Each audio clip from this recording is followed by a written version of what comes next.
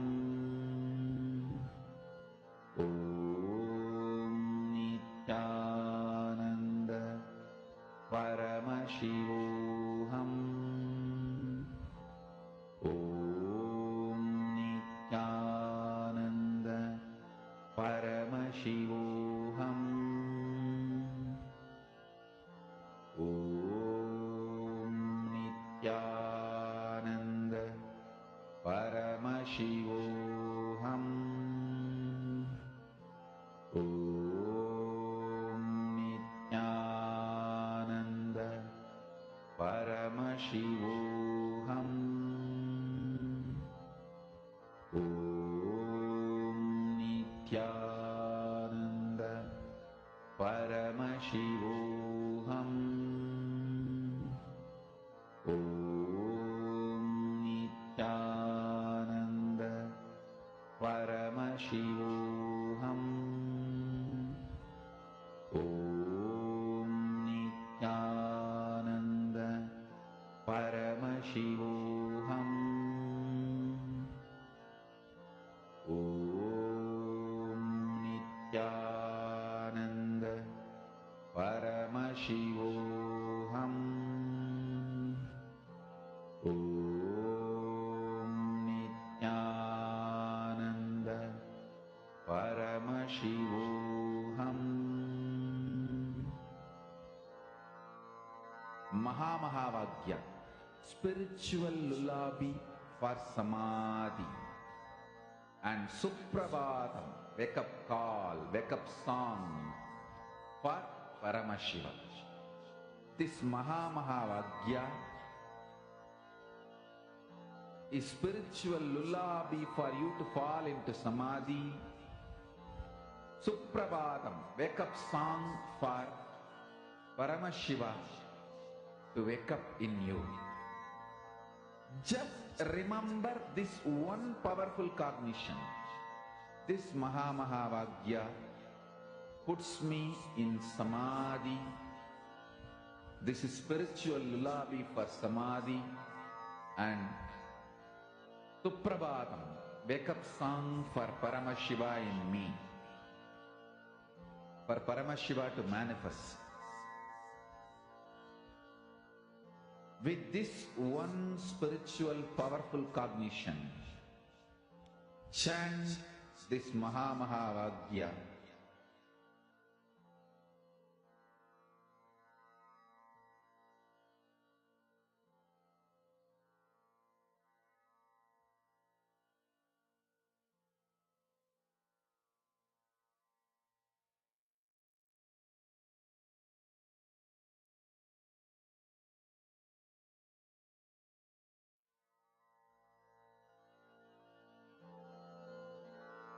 Mahamahavagya, spiritual lullaby for Samadhi, and Suprabhatam, wake up call, wake up song for Paramashiva, for Paramashiva to manifest.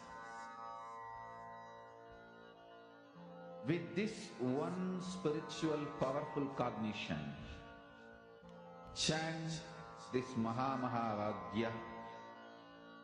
Om Nithyananda Paramashivoham. Om Nithyananda Paramashivoham. Please relax. Request everyone to please relax. Now check whether you have been able to manifest. Take a few minutes and all of you verify your height now.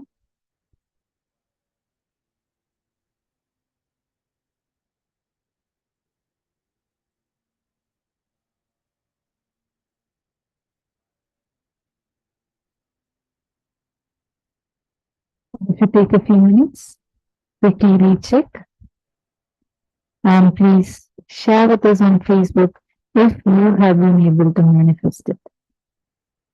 Now, all of us are going to enter into a very, very interesting session. This is a session where Swamiji is going to reveal to us the secrets of how to be rich. What is the difference between richness and poverty? What's the real reason why people are poor and how to get out of the poverty? Let's now listen to the breakthrough revelation from Swamiji.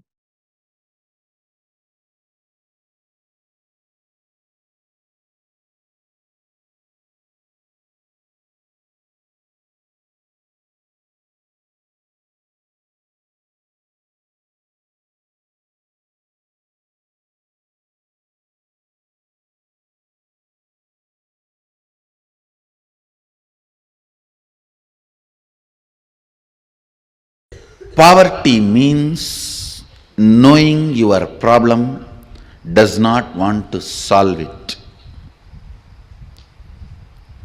Richness means constantly being alive. Please understand, being alive is enough. You will not tolerate the existence of conflict and confusion and dilemma. All I am requesting you to get out of poverty is just increase the number of your waking hours. Nothing else. Reduce the tiredness and boredom.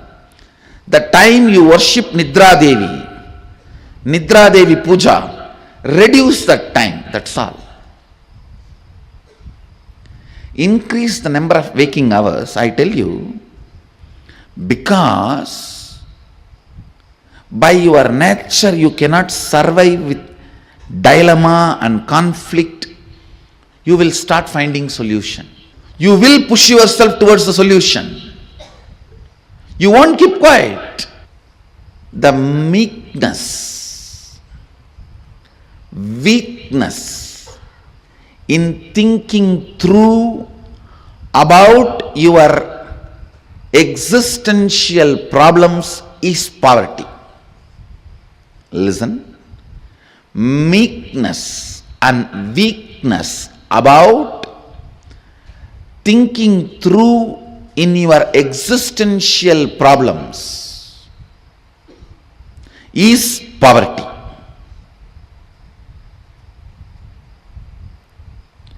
Poverty is nothing but resistance to life. Poverty is nothing but directly, indirectly cherishing and enjoying death. By killing death, only you will manifest abundance.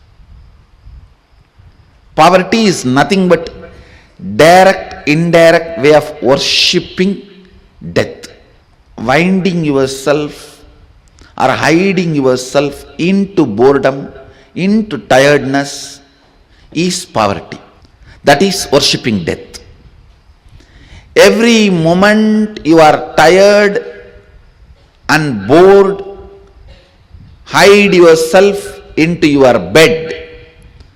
You go through the part-time death. Anger is part-time madness. Madness is full-time anger. Boredom is part-time death. Death is full-time boredom. Boredom is part-time death. Death is full-time boredom. The idea you carry, resources are limited and people have to fight for it, is stupidity. Stupidity. Understand?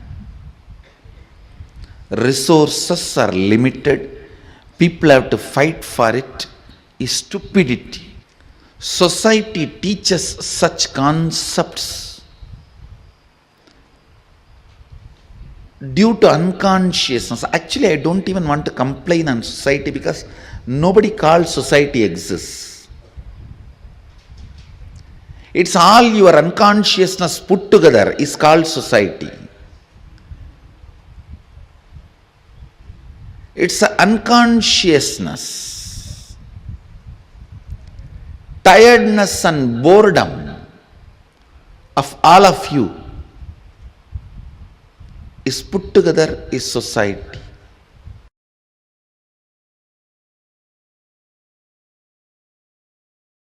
Understand, eschatology of the West is ontology of Paramashivam.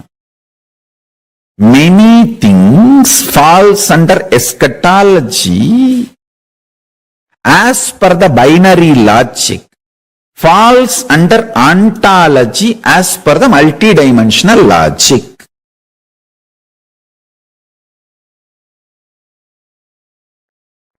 The endless resource. Understand one thing. I don't have any vested interest to teach you that you have endless resource. If I actually have a vested interest, I should tell you, you have only limited energy. I will be supplying energy as per how much you pay. Based on that, I will send the energy through meter. If I have vested interest, that is what I am supposed to make you believe. But I am telling you, screaming you, you have endless resource. Inexhaustible resource. Not only that, you are Swayam Prakasa. I ask you to attend satsang so that you will not forget this truth. I will constantly remember the same truth. So you will start manifesting it. That's all. If I am planning to exploit you, I should tell, you all have a wiring and every day I will send this much energy based on how much you pay. But I am telling you, we have endless resource. I tell you, very soon I will prove you do not need to hook to grid for even electricity. You don't even need to shit or pee to get electricity for your home. You just need to spit and you will light your whole home. Your whole home will be lit. You don't even need to spit. You just enter your house, it's lit. You don't need to be connected to grid. Endless resource is available. You just need somebody to demonstrate. Then immediately you will say, hey, if he can do it, then I can also do it. That's all. That's all. See, many times when you see somebody swimming, you get the confidence and start swimming. That's all. It takes hardly few days. Just you need to see the swimmers and you will start. That's it. Same way, only consciousness. Much of what binary logic talks to you as eschatology is actually ontology in Sanatana Hindu Dharma, in Paramashiva. Endless resource. The more and more you are convinced about endless resource, you start appreciating endless resource. You will realize there is no death and all insecurity will disappear. Understand, my whole work is liberating human beings from this idea of limited resources only available. No. Endless resource energy is available.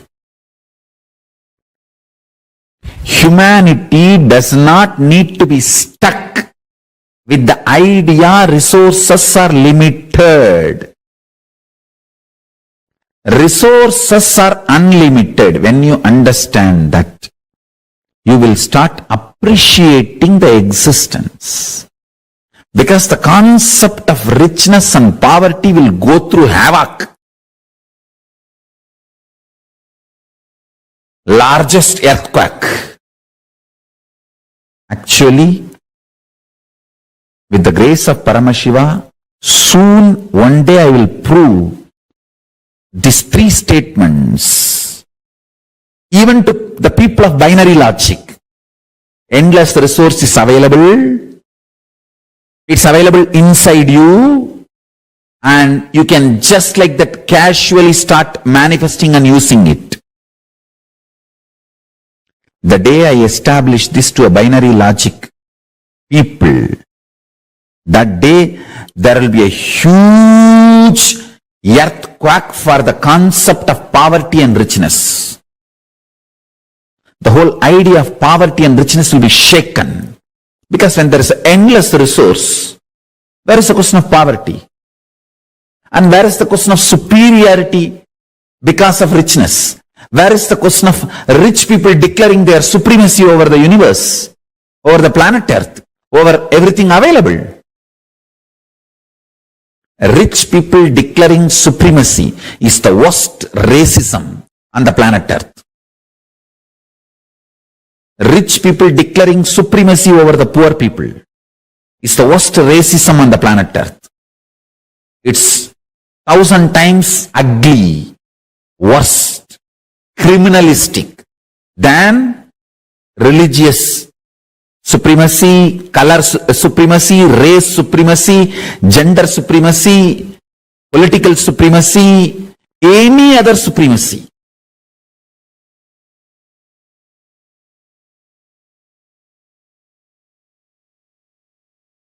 The ultimate Paramashiva is not only rich, he is generous.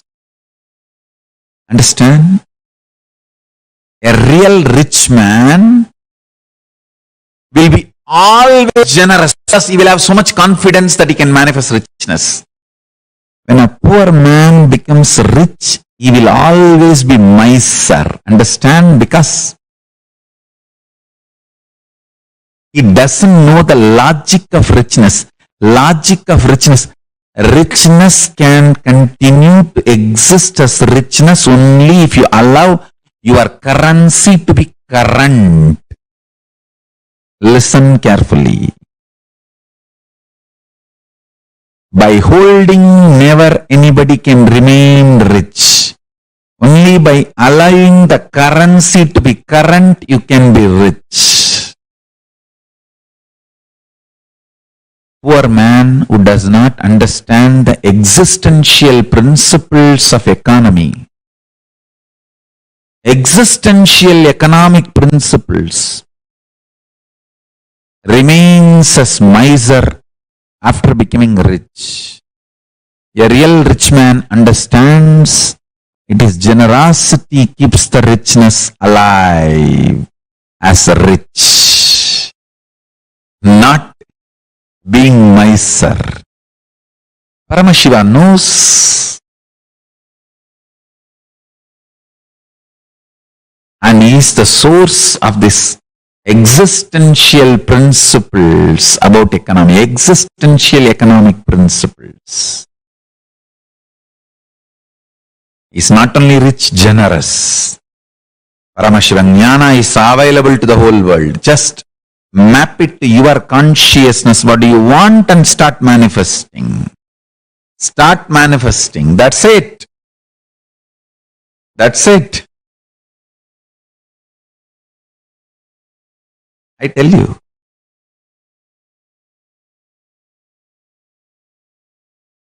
Miser man can never live or maintain his richness. And violent man can never be energetic intensely. No. He may be aggressive for short time, but cannot be energetic consistently. Only non-violence, inclusiveness, friendliness, intense love supplies consistent energy. I tell you, non-violent man, even if he screams, it will be all about making you alive and living. Violent man, even if he gives you a gift, it will all be about either to convert you or destroy you. Understand?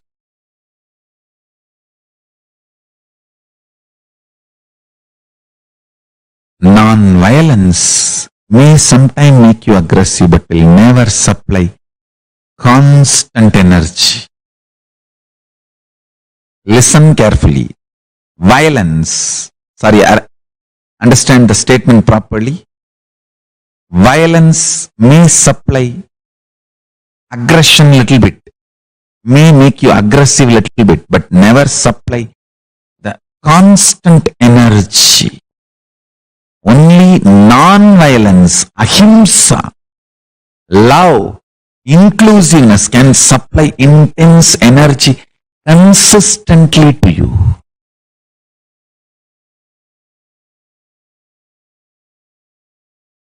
Stop being a cheap,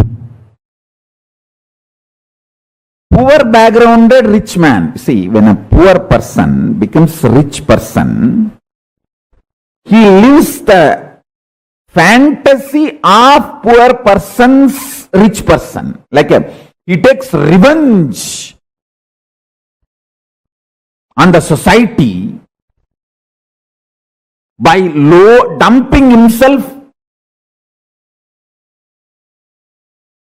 See, whatever was denied to him when he was poor, he thinks when he becomes rich, he should grab all that. That is rich life. No. See, when you are poor,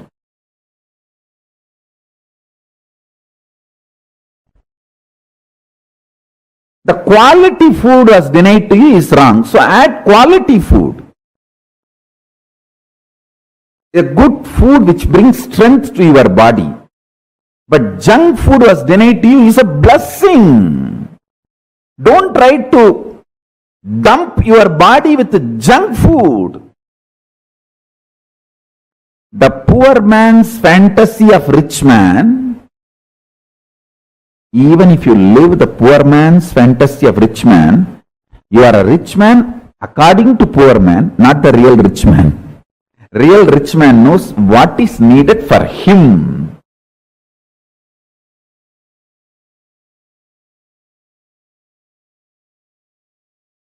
Rich man is a man who worked for his richness and knows the signs of sustenance. Understand? When a man creates richness, manifests, he understands the science of maintaining rejuvenation and what all the delusions and complications richness can bring and how to get out and how to liberate himself from the so-called richness.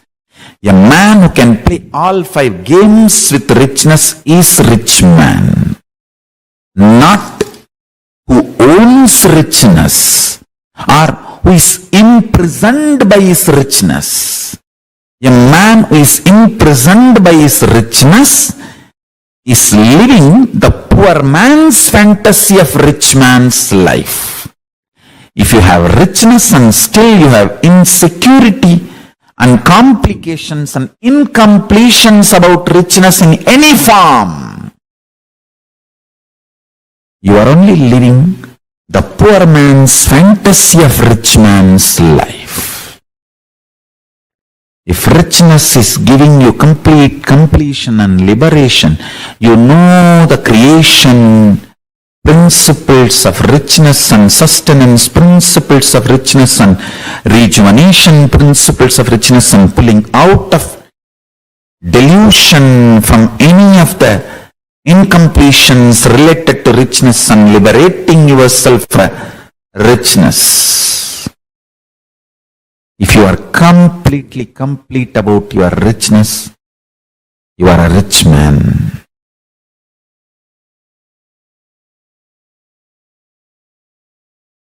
We have wasted too much time. Wars for land and wars for mind and wars for man-made wealth idea. What is wars? Silly conversation between two empowered politicians is war. Understand, silly conversation between politicians who are empowered becomes war. The very fundamental idea. All structures should have supported us to have next breakthrough. Without any structure, we had a breakthrough within million years. From monkey to man. And what the hell have we created? 10 times more time has been spent. And no superconscious breakthrough. No next breakthrough. Human beings are stuck. And humanity is screwed up. Once more. Understand? Earlier, I was a little polite in my words because I did not have alternative solution. Now I have. That is why I am strong.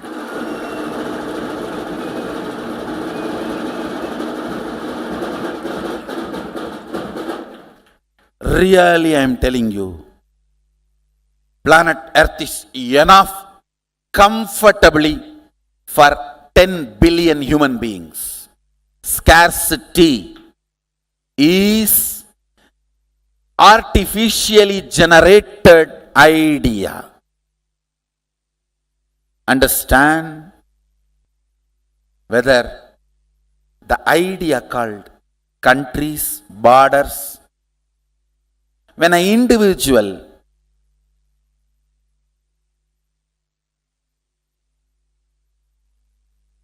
decides to possess in a blind way without owning, understand,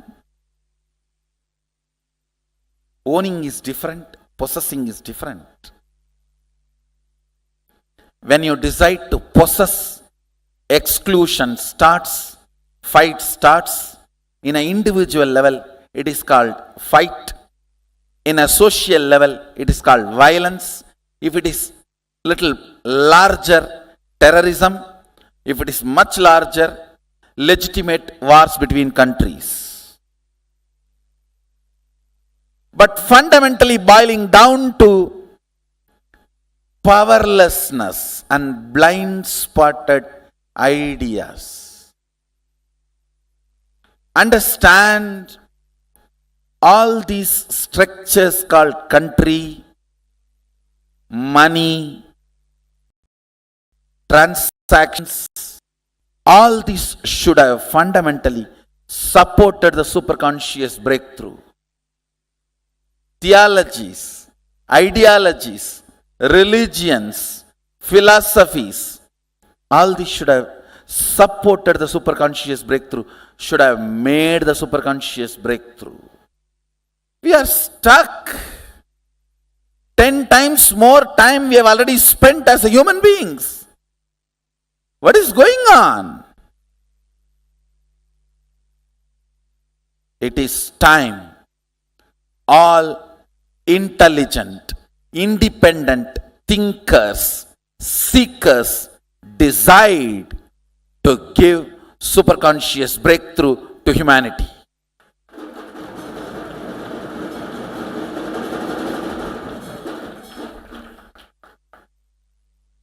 These man-made ideas, money, man-made ideas of land, man-made ideas of possession, man-made ideas of theologies, man-made ideas of philosophies, all religious wars are silly conversations for mind. All political wars are silly conversations for the land. Yes, multiple groups, multiple people, multiple ideologies, multiple color flags went up, came down. We are same fools. Why don't we understand? The whole concept of pharmaceutical industries have become like IT companies. Create viruses, then find solution. To sell solution generating viruses. Where are we heading? And now unfortunately the pharmaceutical industries and food industries are joining hands, collaborating. You create disease, I'll create medicine. Where are we heading? It is time all individual seekers, thinkers, let's have and give superconscious breakthrough to humanity.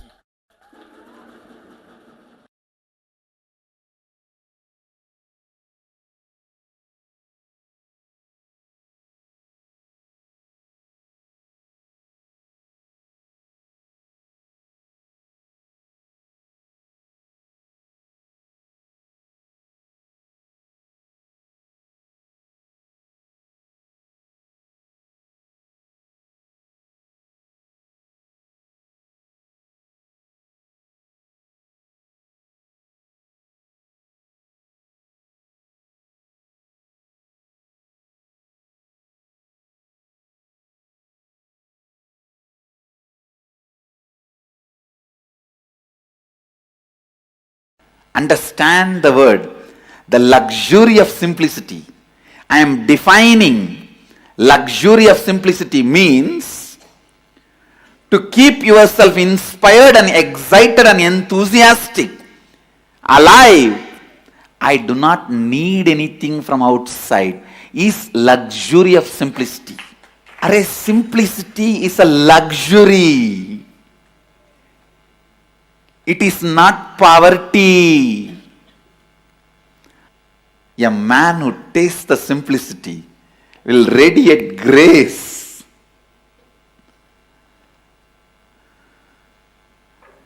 The luxury of simplicity, it's the property of Mahadeva.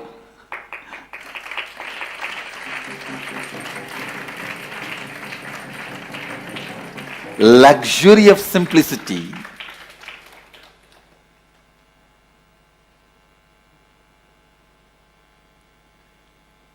The ability to be constantly inspired, excited, alive, radiating.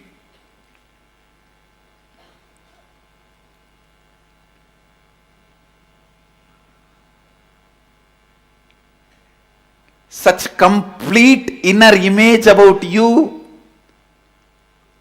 outer image, others' image and life image.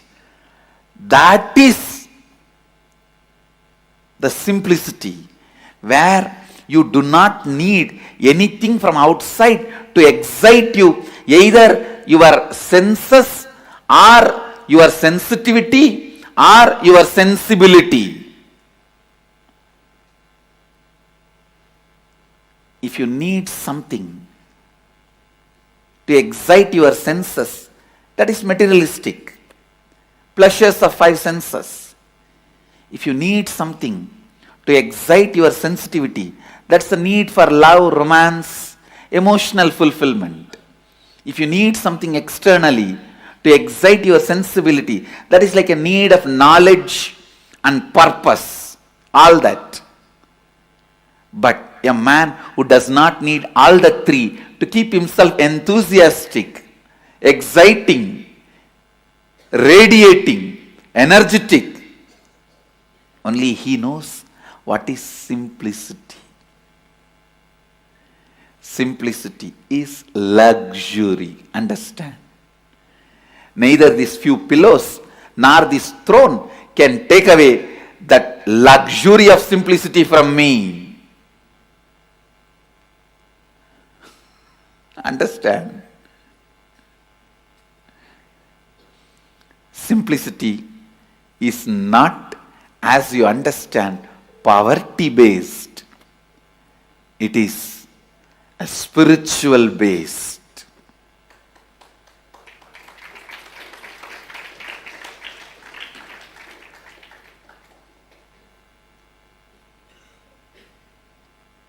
The inner space that decides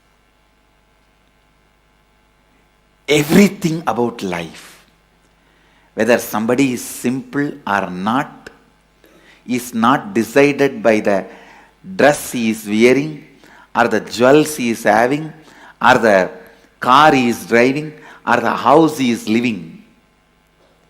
Somebody can be living in a poorest, most poorest slum, but he may need so many things to excite him from outside. He cannot be enjoying, enriching, exciting himself from his inner space. Then he is the most luxurious guy. He is not living a simple life. Understand? Somebody may be living in a palace, but he doesn't need anything to excite his senses or sensitivity or sensibility from external way. Nothing external is required to excite him in all these three levels. Then is the most simple being, Bholenath, Mahadeva. Listen. Constantly hold on to that space.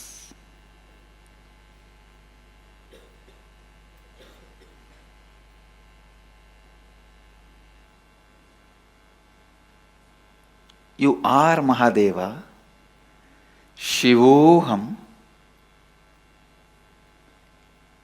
without encouraging the logic which asks for external evidence and external witnesses.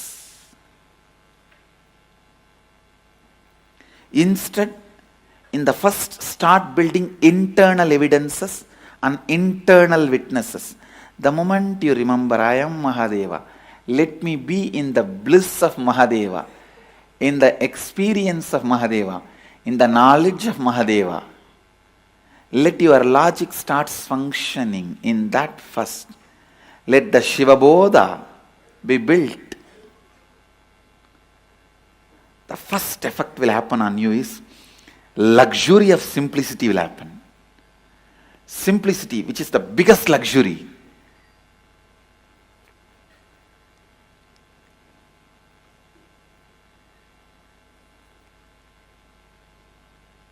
When I decided to come to the planet Earth, the first thing I packed and kept under my arms, without forgetting or without leaving the responsibility to somebody else. Land, I told, hey, you go and take it. Keep it ready for the Sangha. Wealth, I said, all right, you take it and go. So many things, strategy, so many things I sent it through so many people. And told them, hey, go and keep all the things ready. But one, I myself kept it under my arms without leaving it to anybody, is luxury of simplicity. Understand? This one property, I did not leave it to anybody. I did not leave that responsibility to anybody. Because this is the most important property I need. Whether in my thinking or being, our words, lifestyle, teaching, in everything, this one quality, luxury of simplicity, will be underlying current.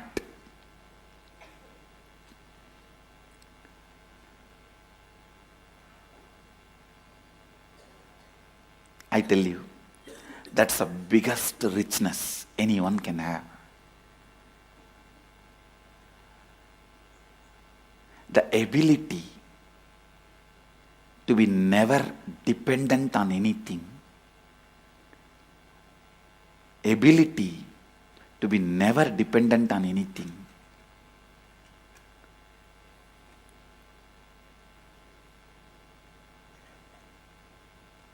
Even now my whole life can run just with few handful of curd rice and tamarind rice. That also I am not dependent on it.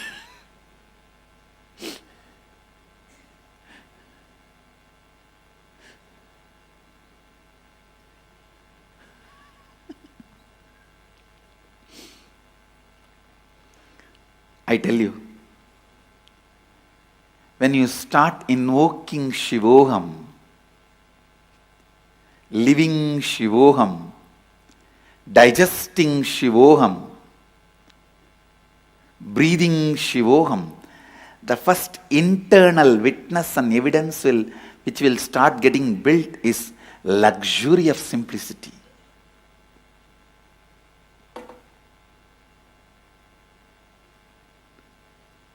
Grace of the independence.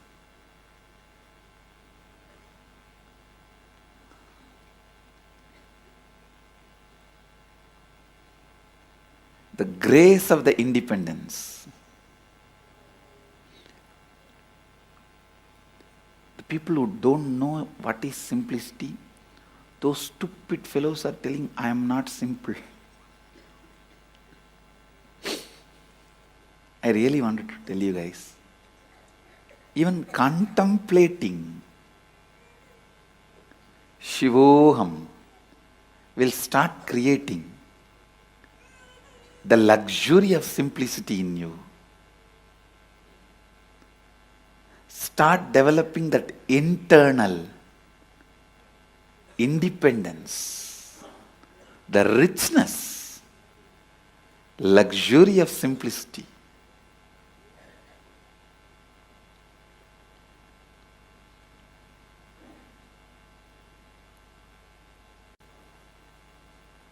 When you cognize Shivoham, the luxury of Kundalini happens in you.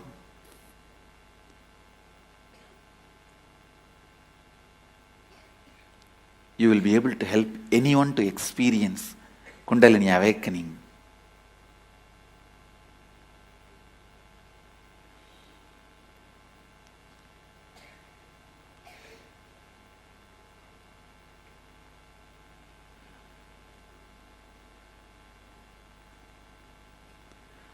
Only the person who knows the luxury of simplicity can be Tyagaraja. Because whatever you need in the world, he doesn't need.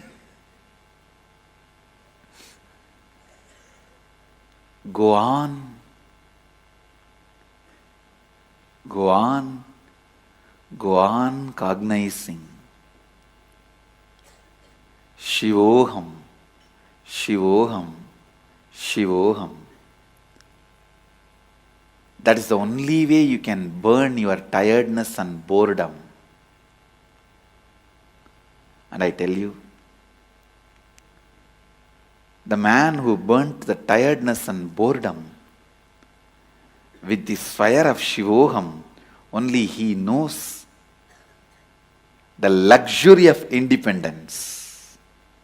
Luxury of simplicity. I tell you, till you burn your tiredness and boredom, even if you have 1,000 cars, different cars for every day, different houses for every day, different wives for every day, you will never experience luxury. You will still feel you are deprived. Because the experience of tiredness and boredom is the root of the experience of feeling deprived.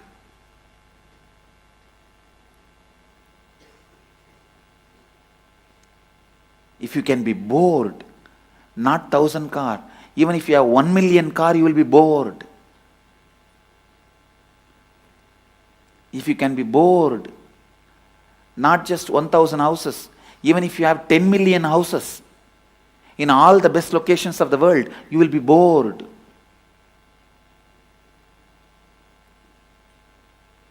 So first, burn that pattern of getting tired and bored with this fire of Shivoham. That's the only fire which can burn the pattern of getting tired and bored.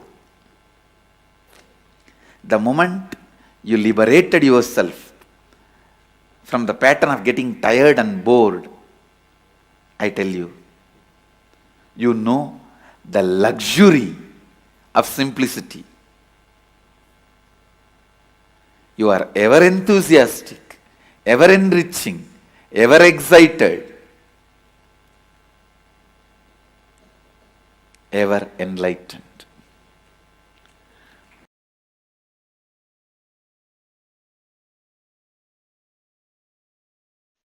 Anyone who has seen me in a very close quarters, my personal life 24/7. 3 years before, people used to have that opportunity. Only last 3 years, I have withdrawn from the society, human society, and no one has access to my life other than the time I come out and sit for satsang classes initiation. But in those days, 3 years before, people used to have access to see my personal life 24/7. For quite a long time, I was even resting in Samadhi in my courtyard outside and the swing, the Kailasa courtyard, and people will be able to peep in while they walk across the Kailasa courtyard.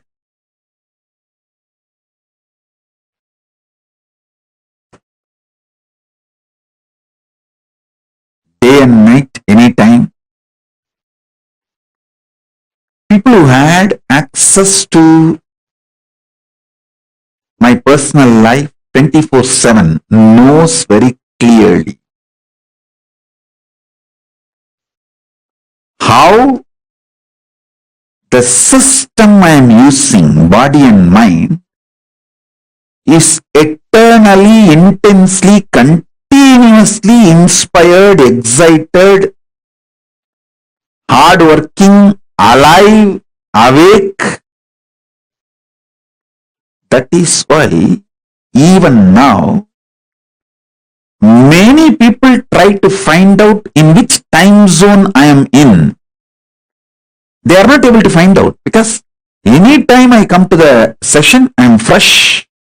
Body is alive, no yawning, no tiredness. This fully alive.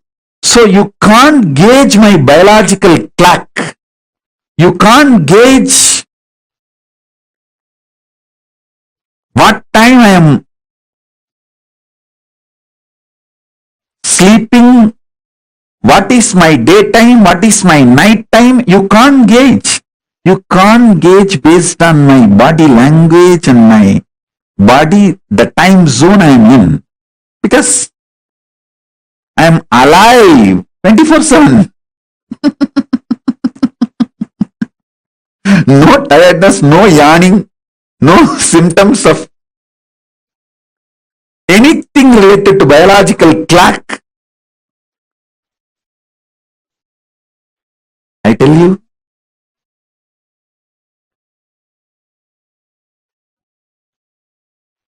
the one and only reason is using consciousness as fuel. It's not that I don't take external food. As long as I was in India, I used to take 1 meal a day.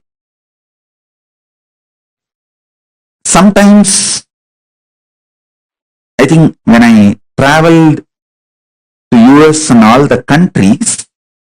I even had 2 meals a day. But after I left India, withdrew from human society, then I reduced it to once in 15 days, solid food, and other times liquid, sometimes little semi-solid like a kire, spinach.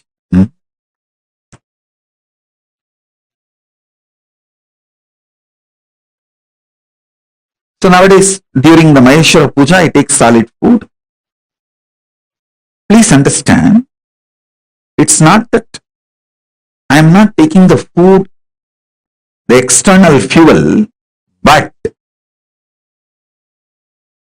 it is 90% less than what you all usually take. It's almost like a 90% less than what you all take. So understand, just make consciousness as a fuel for your body. When you feel the hunger, you will make Divya Sarira of Paramashiva for yourself.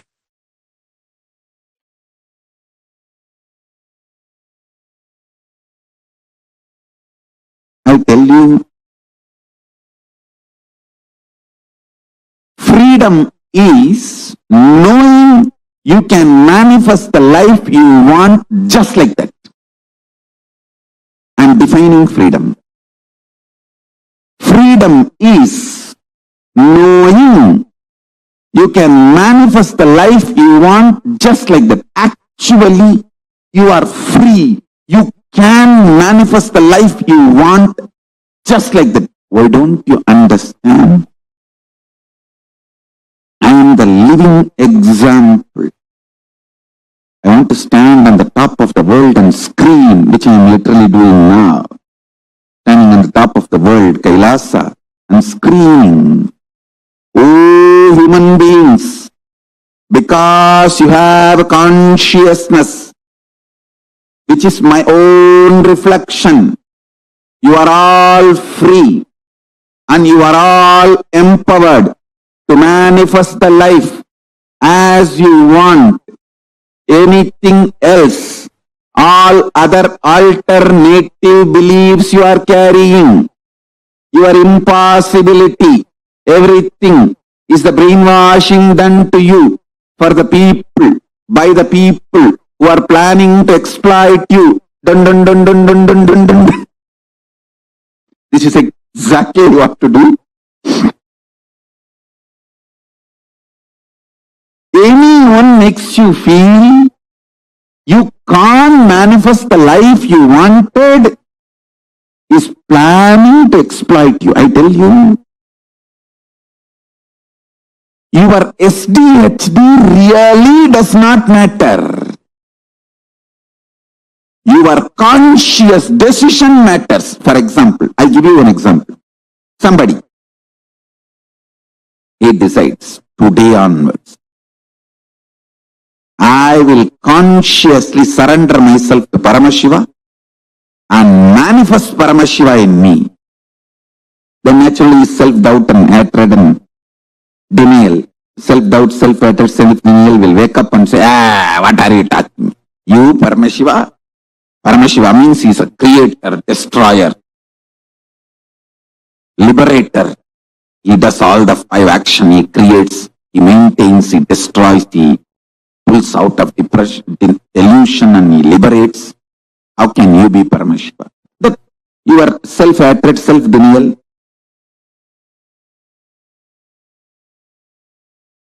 self-doubt, all that will stand up and start jumping. I tell you, your inner miniature version of your mother-in-law is your self-doubt, self-hatred, self-denial. It will just jump. I'm telling you, consciously your life never ever gets touched by the impact, effect of self-doubt, self-denial, self-hatred. Listen carefully. Only mentally you attack yourself, stop yourself and tie yourself in your couch and start doing Nidra Devata Puja. Nidra Devi Samadhi.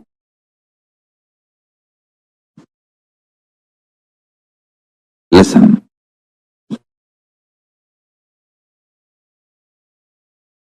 The beauty of your consciousness is it does not get affected even by death.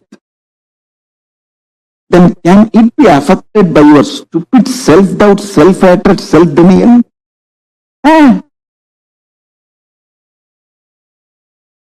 You say. You say.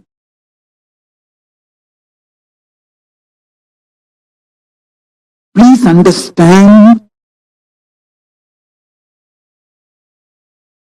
I am talking something scientifically scientific. Cosmic science.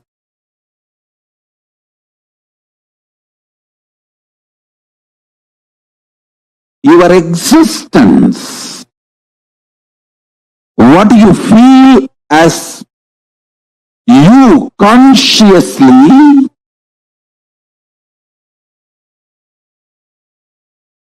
does not get disturbed, shaken, even when your body is pulled out of you. When your mind is pulled out of you, it doesn't get shaken by anything being pulled out of you. Listen, I am not brainwashing you. Keeping Mahadeva, Paramashiva as a witness, I am revealing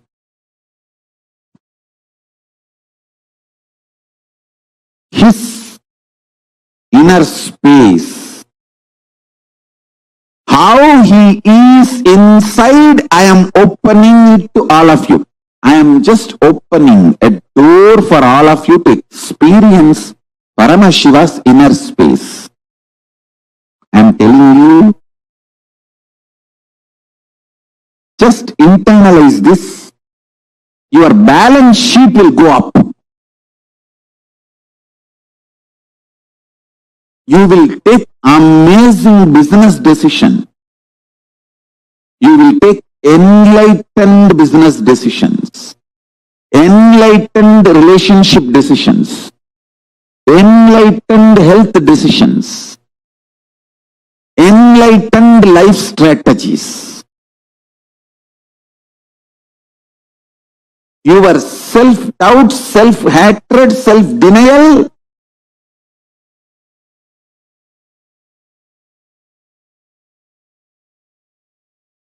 does not impact you.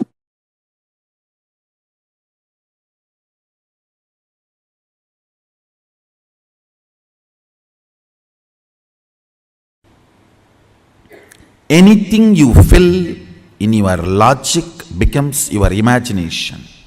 Whether oneness or any decision you take, anything you fill your logic, it becomes your imagination. Anything you fill your breath, your heart, it becomes your visualization. Anything you fill your depth, that becomes your declaration. Then comes time, length, breadth, depth, time.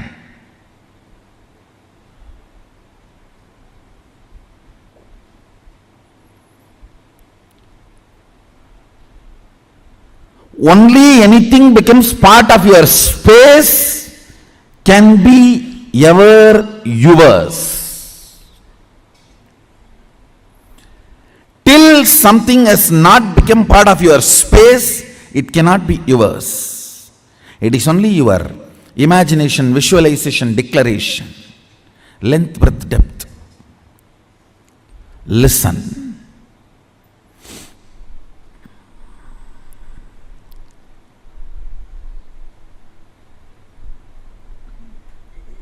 I made a statement, ferociousness breaks the time layer, removes tiredness, depression, boredom associated to length, breadth, depth, and makes anything as your space.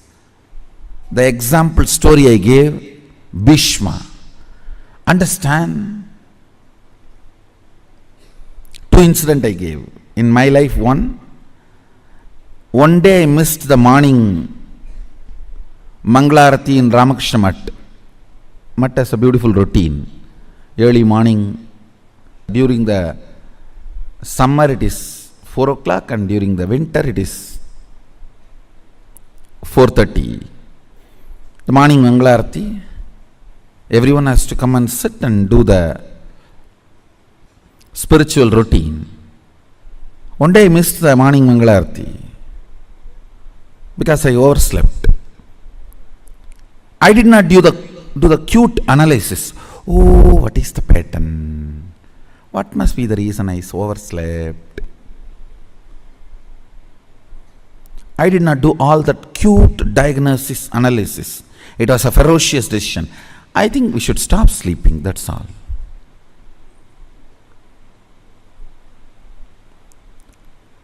The ferociousness with which I decided to stop sleeping. Only next 3-4 days I did not sleep. But the ferociousness was powerful enough to open my time layer. My decision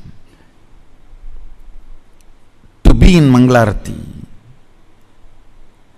moved from length, imagination, breadth, visualization, depth, declaration to the space. Time opened up. And after that, not only I never missed Mangalarati, never sleep was a voting component of my life.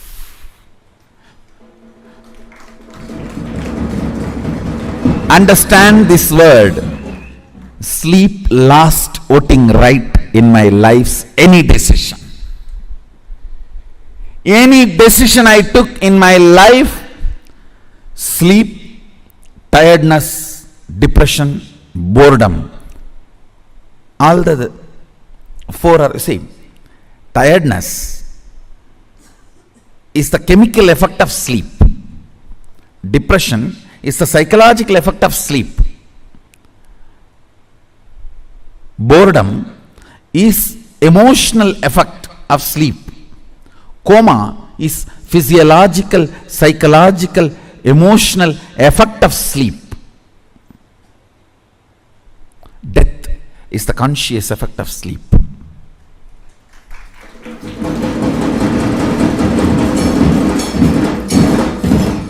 After that day, no decision could be influenced. Understand? After that, no decision in my life was influenced by sleep.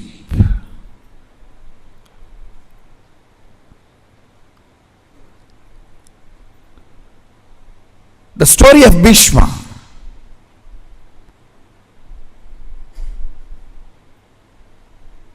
He goes to the woman.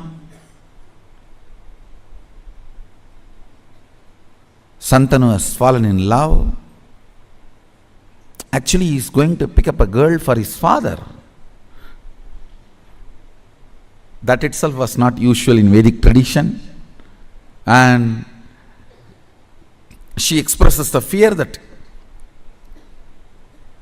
my son will not be a king. So I don't want to marry your father because you will be the king. Even if you don't become, your son will fight for the throne. See the ferociousness with which he handles the problem. He is not saying, don't worry, I will not fight, I will make sure my son does not fight. No.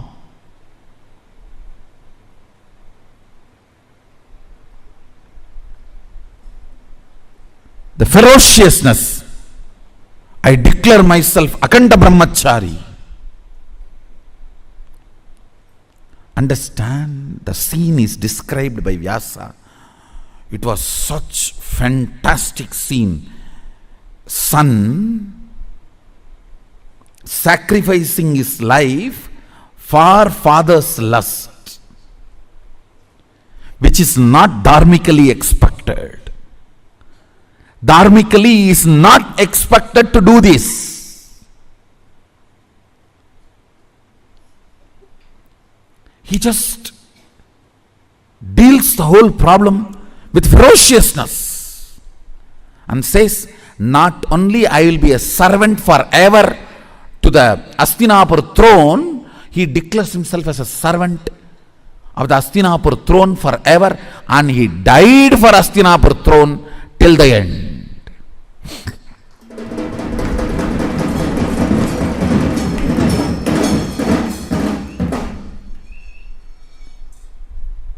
Understand?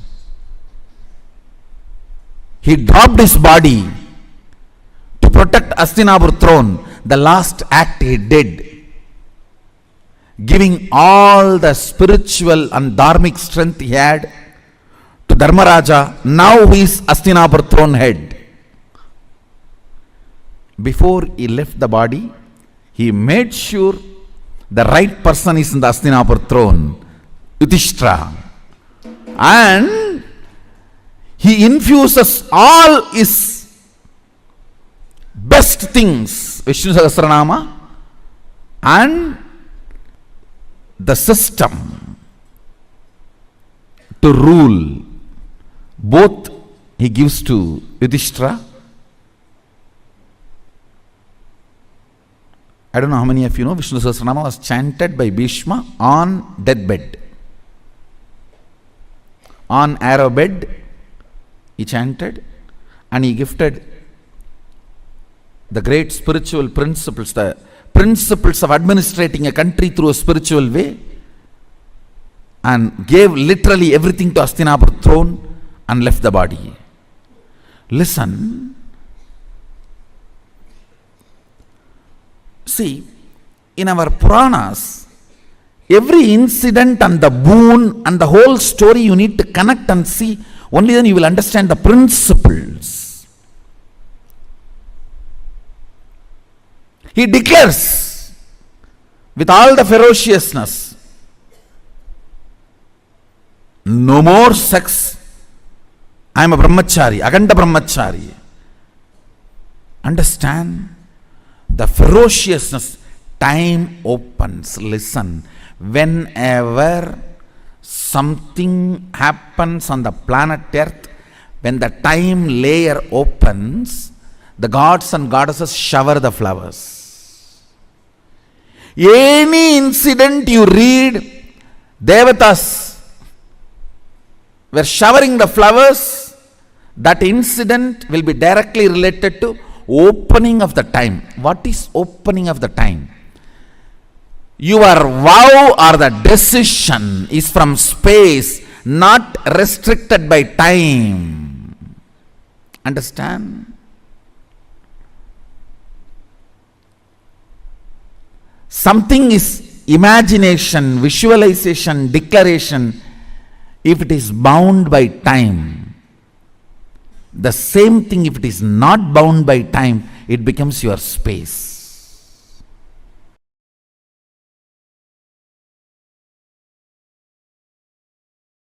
I tell you, tiredness starts your destruction. The idea of tiredness, when you start associating yourself with it and you feel you should be treated very cutely, When you declare your tiredness, that is when the destruction starts in the life. Tiredness is your sickness. You need to be handled ferociously when you try to declare tiredness. If not, it will become depression. Tiredness plus cute teddy bear cuddly feeling with tiredness is depression. When you are tired, don't try to hug the teddy bear, cuddle teddy bear. Don't expect people to treat you with a cuddly teddy bear behavior. When people treat you cutely like teddy bear, when you are tired, be very clear. You are going to be destroyed in depression, and those people who are treating you cutely are responsible for your depression. When you declare your tiredness, you need Kala Bhairava to deal you, ferociously wake you up.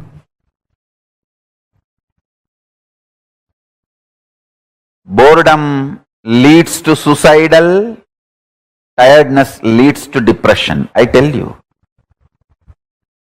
If you are feeling tired, just take a cup of coffee, do some yoga, learn to jog, maintain your body, and break your tiredness. Tiredness evolves as chronic fatigue and depression in your system. Tiredness evolves as chronic fatigue and depression in your system. That is why I insist on everyday yoga. Everyday yoga is the best way. Intense yoga. If you are going for work, at least 1 hour yoga. If you are not going for work, you are working from home, 2-hour yoga. To keep yourself alive.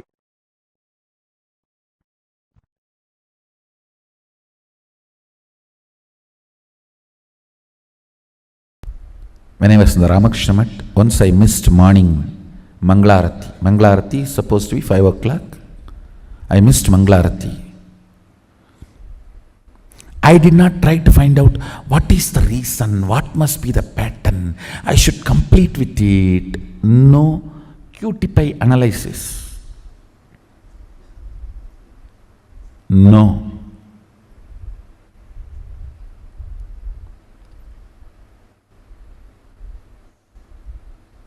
Simply I decided, no more question of sleeping, that's all. Tie the rope on the shika, tight on the cart, over. Sit. Only if you sleep, you will miss morning Mangalarti. Stop sleeping, that's all.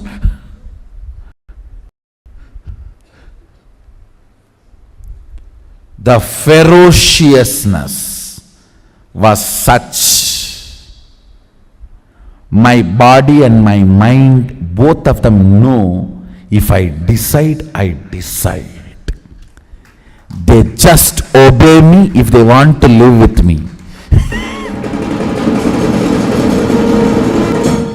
Understand, both of them know, they simply obey me if they want to live with me. Never again, ever I missed my morning Mangalarati. It's not that I completely stopped sleeping.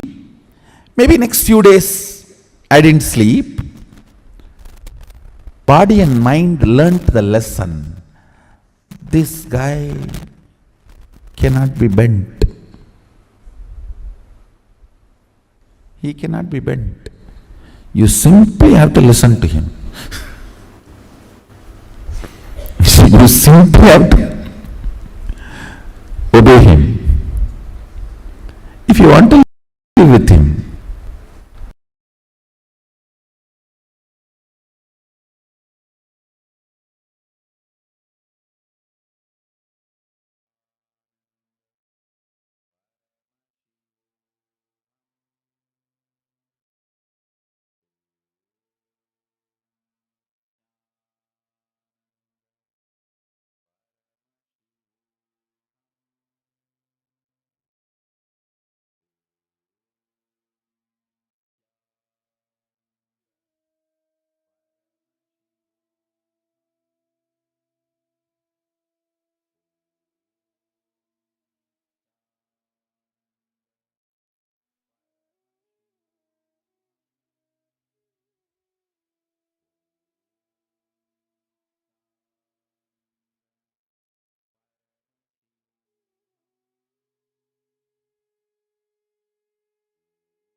Sorry for that.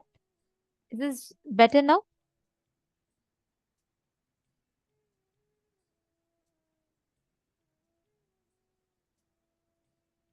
I apologize for that. Okay, so I was basically just addressing Ma Sherry Gav had posted that she wants to become a Sarvagnya Pita Yajaman. See, Swamiji tells a very important truth. Swamiji tells the moment you have an intention for something, let us say, Ma Goexia Lee, you get an intention to start a business, or Ma Sherry Gav gets an intention for Sarvagnya Pita. Every time when you get an intention to manifest something, the first truth, Cosmos already showers you all the resources needed for that. And the moment you have the resources showered, only then Cosmos gives you the intention. That's the law of the Cosmos. So the moment you feel like, oh, I want to become a Sarvagnya Pita, that means you need to understand that you already have been showered with the resources. It is just a matter of you taking the step. That's the law of life. And everyone who's ready to take that jump, like when people, if you see so many successful people, they'll say, I don't know, suddenly something happened. I just took the step and it all unfolded. That is the law of cosmos. The courageous people who is ready to take the jump will experience that miracle where cosmos will shower them with all the wealth. The cosmos showers them with all the auspiciousness. So the moment, see, the very fact that you're having an intention means you've already been showered with that resource. Now it's just a matter of you taking the step. That is all it is. And you will see the way it manifests. Okay, let me ask you all this. Can I ask every one of you to share one powerful cognition, one new understanding about wealth that you gained today? Can I ask every one of you here to share? Come on, can I ask every one of you here? Take a few minutes and let me know what is that one new cognition that you gained about wealth today?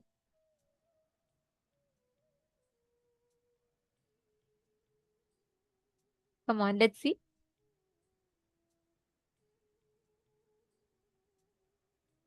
Come on, Ma Jayanti, Ma Cecily, Ma Zhu Hong, everyone.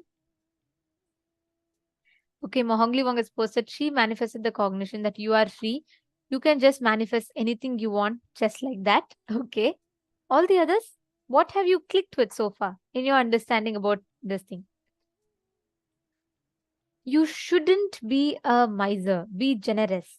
Okay, Ma Sonia Rao. But what's the cognition? See, every time you tell to yourself that I should not be something, your brain does not understand that. You always need to replace your brain a pattern. See, for example, every morning, let's say you get up and you drink a cup of coffee. Your brain develops a connection, a neuron wiring every time. Let's say it is like two synapses. Okay, our brain has synapses. So every morning, let's say you get up, you go reach for a cup of coffee and you drink it. That synapses gets closer and closer together. They become more stronger. That connection gets stronger. So over the period of time, every single day that you pick up the coffee and drink, you're making that pattern stronger. Now, how do you break that? You cannot say, oh, I don't want to drink coffee. I don't want to drink coffee. It doesn't work that way. You need to replace, for your brain to replace that pattern, for your brain to drop that pattern, you need to give it a new pattern. So you need to create a positive pattern, meaning every morning instead of drinking coffee, drink copper water, means put water in copper bottle, the Jala Oshadha. Every morning start with that. Then over the period of time, initially it may be difficult, but over the period of time, you will see automatically the coffee drinking habit will drop you. You understanding? Ma Parvati Sukmaniam is saying reduce Nidra Devi. Okay.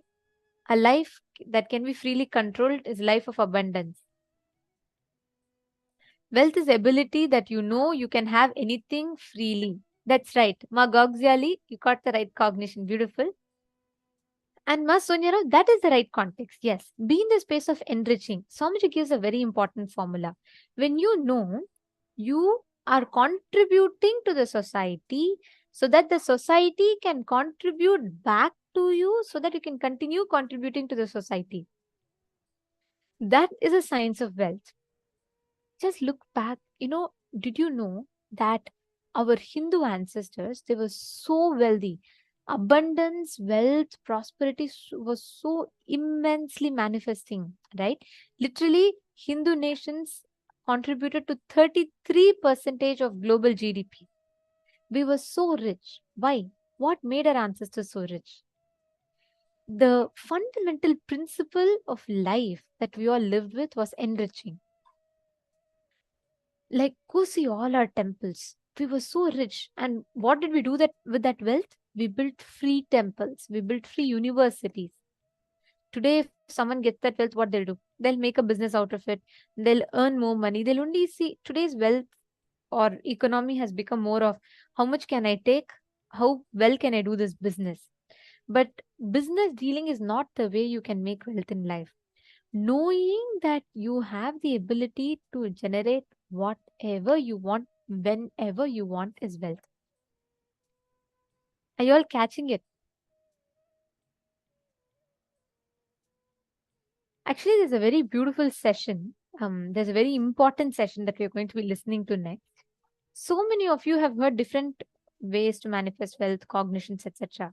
Now, we are going to be entering into a very, very important session, which is going to be where Swamiji is going to be telling us the exact techniques using which we can manifest wealth. Okay, so this is a very, very powerful one, a very beautiful one. Just see, Swamiji will be revealing to us precise techniques using which you can manifest wealth. Right? Let's listen to the session now.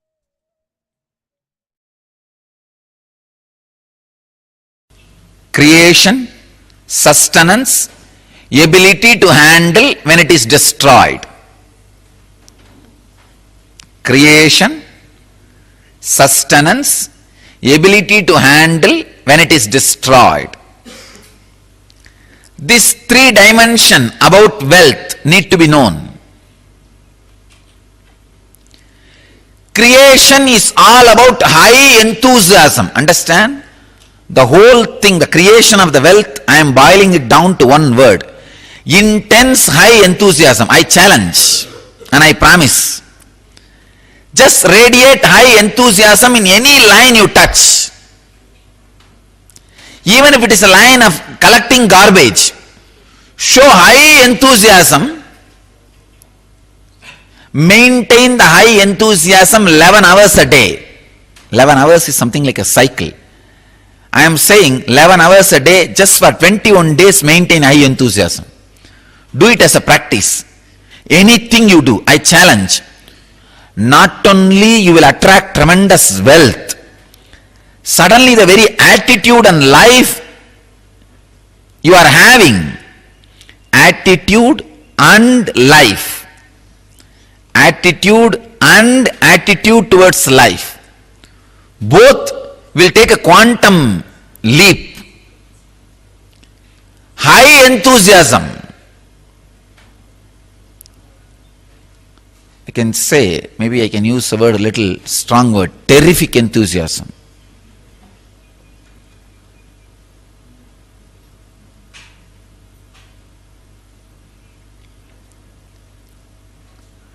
High enthusiasm is wealth. Anything you do, radiate high enthusiasm, that will become sacred. That will become sacred.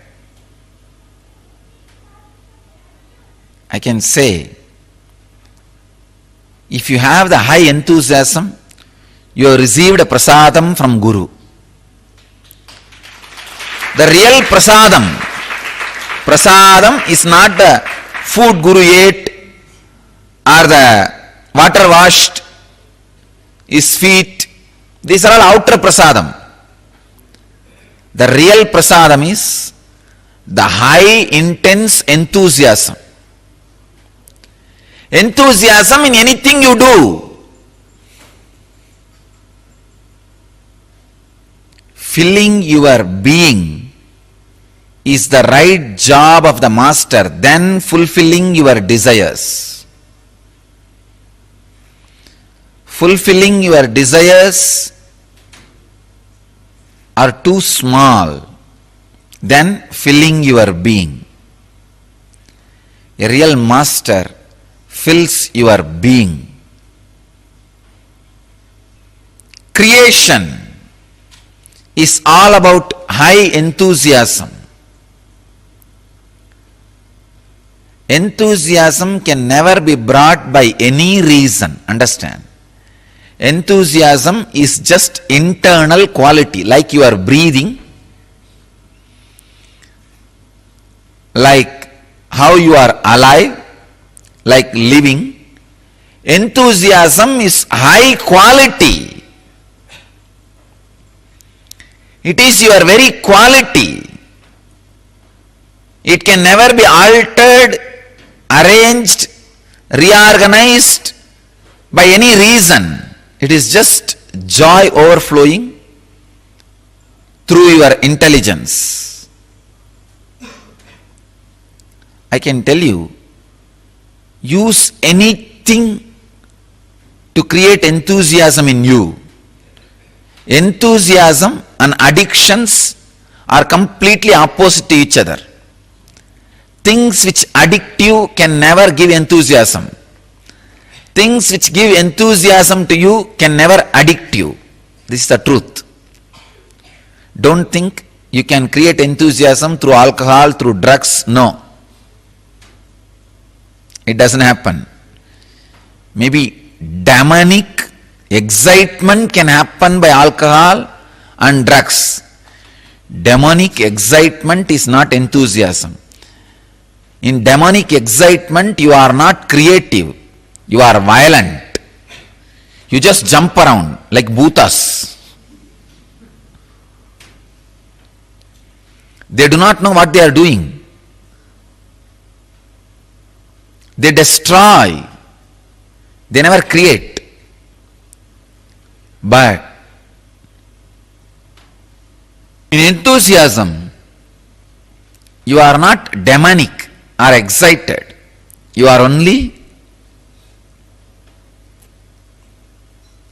enthusiastic. Enthusiasm is creation, creativity. I can tell you, whenever you are filled with enthusiasm, those few moments you are experiencing God intensely in your inner space. When you are having a big change in your life, but suddenly you have a guts and energy to face the situation, be clear, you received the prasadam.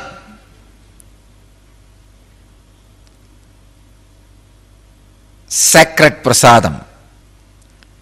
High enthusiasm is real wealth.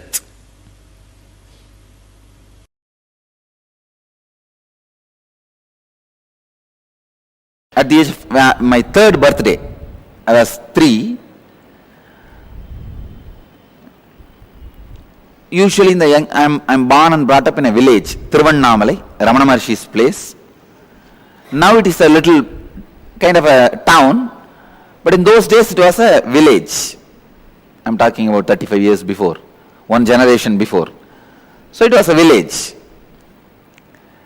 Usually in the villages, all the family people will give money for the kids during birthday and all these auspicious days. And I was born in a joint family where 87 people lived together. Just few days before for my biography I calculated, 87 people lived in one house. The house is 80,000 square feet. 80,000 square feet house and 80,000 square feet ground. There was little, some parts had a double story, but all other 86,000 square feet ground floor. So, huge joint family. Naturally, aunt, uncle, cousin, each one came and gave 1 rupee, 2 rupee. Those days 1 rupee means it's equivalent to now, you can say 100 rupee or 1000 rupee. So I had one kerchief where all the money was there. I was sitting and my father asked me, What are you going to do? I said, what to do with it? I asked him back, what to do with it? He said, you can buy whatever you want. I said, I wanted only a Ganesha and you already gave me. He gave me one Ganesha. If you read my biography, the Ganesha who ate food, that Ganesha only, still is there in the ashram. And I want only one Ganesha, you gave me already Ganesha. I don't need anything more. Then he asked me, you don't want this money? I said, no, I don't need. He said, then you can give it to anybody you want. All my brothers and cousin brothers, sisters, all of them were playing there. I screamed, called them, saying that, hey, whoever wants this money, please take it. First, actually, I thought all of them will come and pick up little. But one of my elder brother is very strong guy. He came and took the whole thing.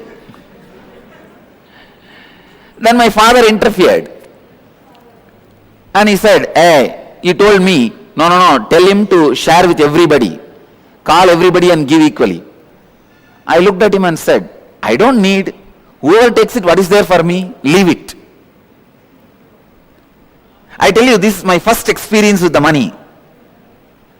This is exactly the pattern still I am living. And I also wanted to tell you, any project I want to do, money comes. Simply it comes. All I need to do is tell that I am going to do. Now today morning I said, and I am going to build an hospital. I tell you honestly, now I don't have money. But I will tell you, next time when I come, I will be announcing. Money has come, we are building the project. I just know. See, money is simply extension of your understanding about you. Your strength on you. Your strong belief on you. I am not talking something impractical, please understand. No. I am not talking anything mystical or impractical. Whatever I am talking is a formula. It is not just miracle happens only in my life. It is a formula which can happen in every one of your life.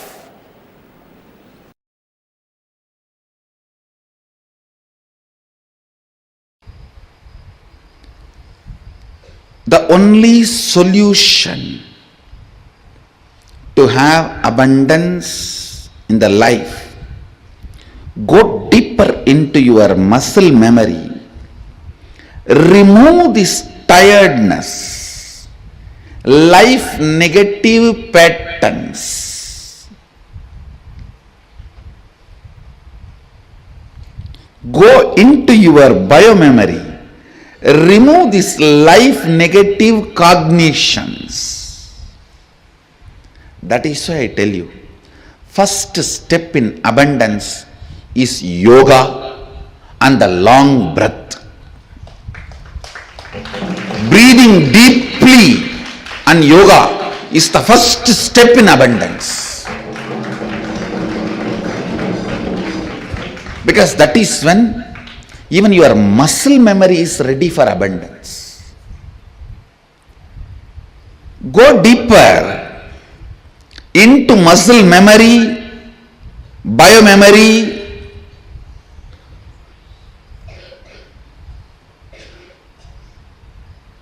and bioenergy.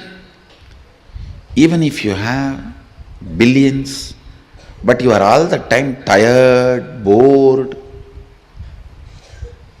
you are not going to experience abundance. So the first thing, get into your muscle memory the incompletions you stored against abundance. Actually, there are people, the moment their project is going to be successful, even they cannot tolerate. They will fall into tiredness and confusion and collapse it. Destroy it.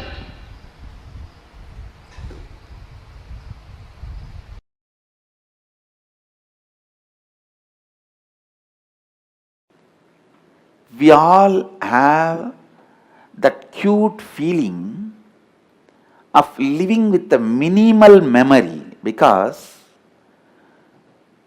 somehow we think more number of thoughts means more stress, which is completely wrong. Listen, which is completely wrong. More number of thoughts are not more stress. More number of thoughts from incompletions are more stress. See, it is your internal fight which encourages thoughts and which wants to be thoughtless. That is stressful. Actually, thoughts by themselves are like Lakshmi, wealth. Right way of applying it, you can just manifest wealth without manipulating. There are only two kinds of people who are wealthier in the planet Earth, the humanity. One who manifest wealth, other one who manipulate wealth. That's all. Thoughts are like Lakshmi. If you know how to manifest them, you will manifest wealth. But if you are stupid to manipulate yourself, you will be manipulating wealth. Anything manifested can never be taken away from you by anybody. Anything manipulated can never stay with you, however you may try. I am telling you. Anything manifested can never be taken away from you, however you try. How much ever your detractors, opponents, enemies try, nothing can be taken away from you.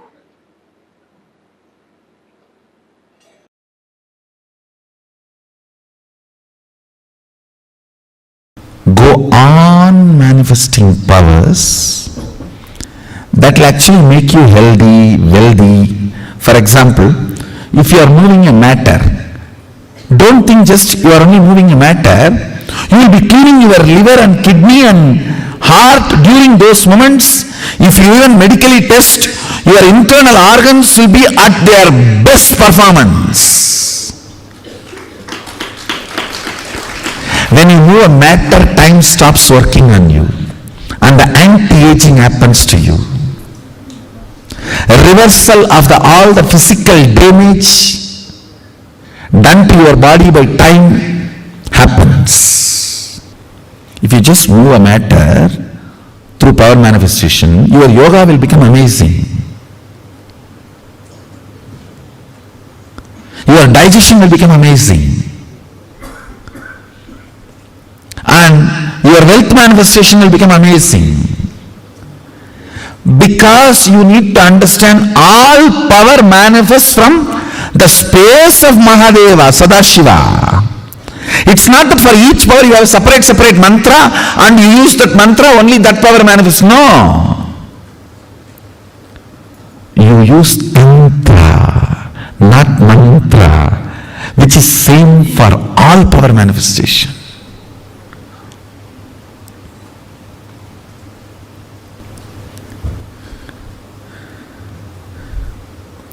Go on be power manifesting. Go on be reaching out to others. Go on be causing. I tell you.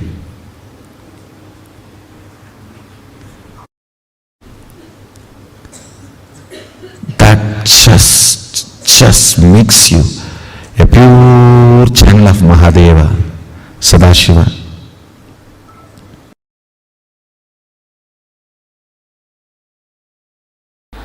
Anima, Lahima, Mahima, Ishitvam, Vashitva, Prapti, all these Ashtama Siddhis are possible. Your brain is hardwired for all these higher possibilities. Just because common man did not have access to the science does not mean it does not exist. Just because common man does not have access to the country's treasury, you can't say country's treasury does not exist. Same way, just because you do not have access to these extraordinary powers, don't think these powers don't exist.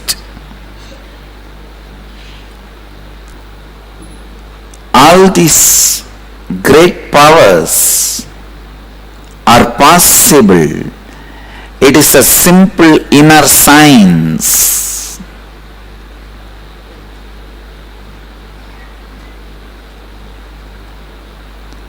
Listen. Kundalini Shakti can directly make you more productive, more aware, more conscious, intuitive, ultimately rich.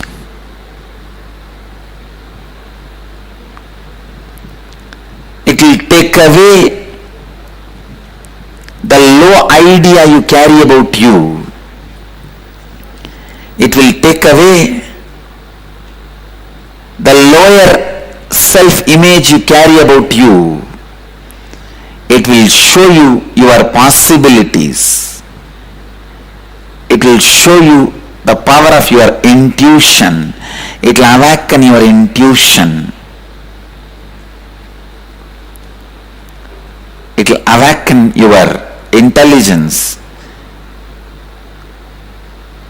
You will forget tiredness and boredom. You will do smart work, not just hard work, smart work.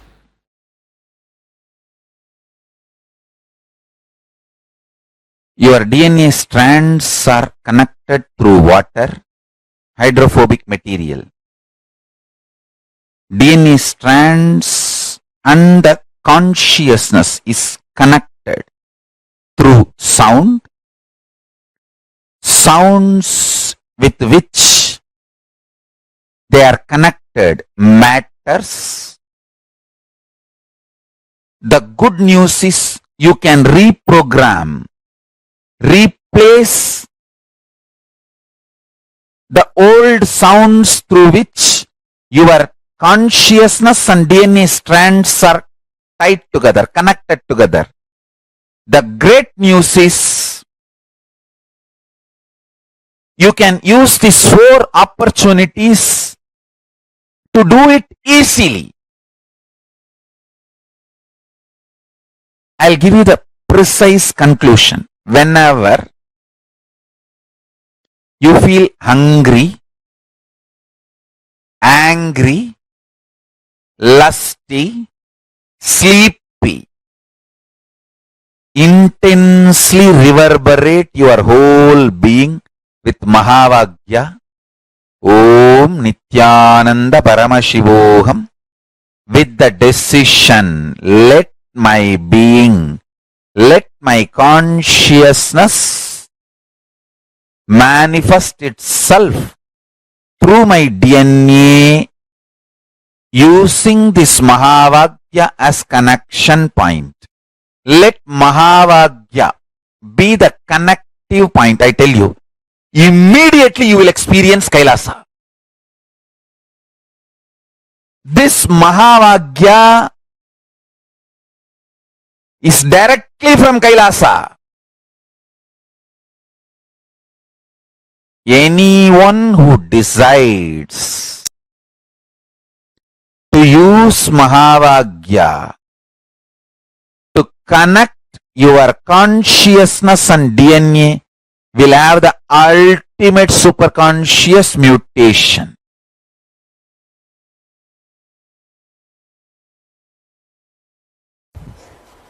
Maybe for a few minutes, you can all sit. Today, all of you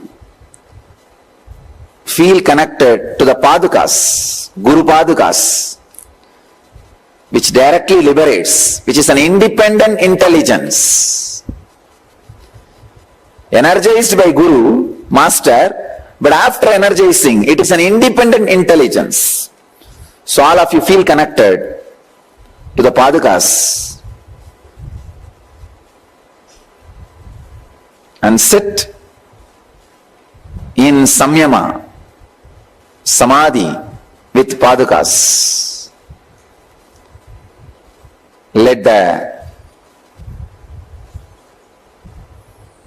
Let all of you experience Kundalini awakening just by the grace of Guru Padukas. Let the Padukas radiate intense presence and awaken all your Kundalini. Come on, you will see now. Many people whose Kundalini is, who has not experienced Kundalini awakening, will experience now. Because the Paduka is independent intelligence. You will all experience levitation and Kundalini awakening, the end effect, through the Padukas. Just sit and relax, remembering the Guru Padukas. Let you all achieve, experience, live, express, radiate, and share the eternal bliss, Nithyananda. Thank you.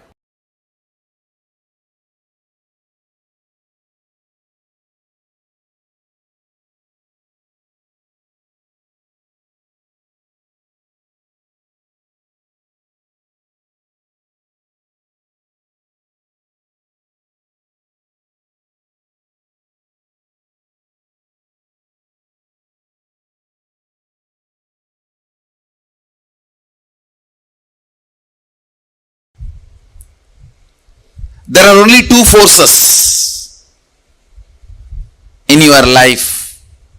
One, gravitation.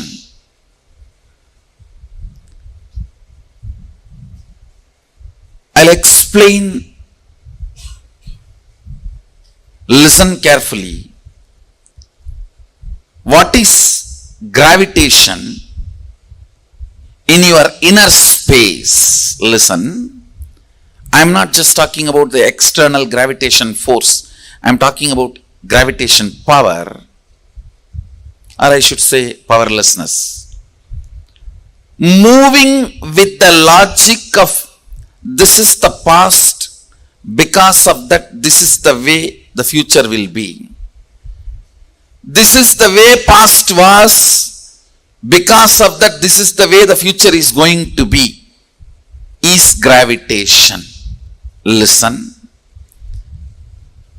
If your thought current to run your life, oh, this is the way my past was, and this is the way my future is going to be. It is called logical lifestyle. That thought current is gravitation. There is one more energy current. Please understand.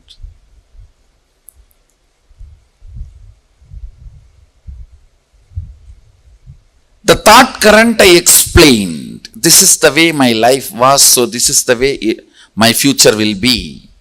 All of you know, that's the way you function. I call it life of logic.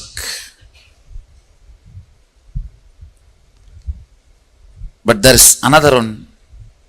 Energy current.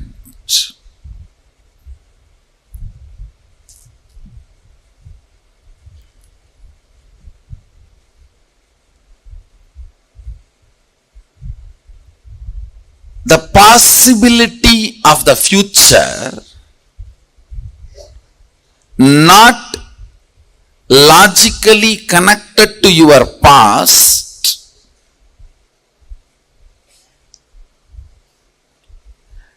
not logical continuity of your past, because of some conscious intervention. You call it Guru's grace or God's grace, Sadashiva's grace. That is what I call Shaktipada. Understand?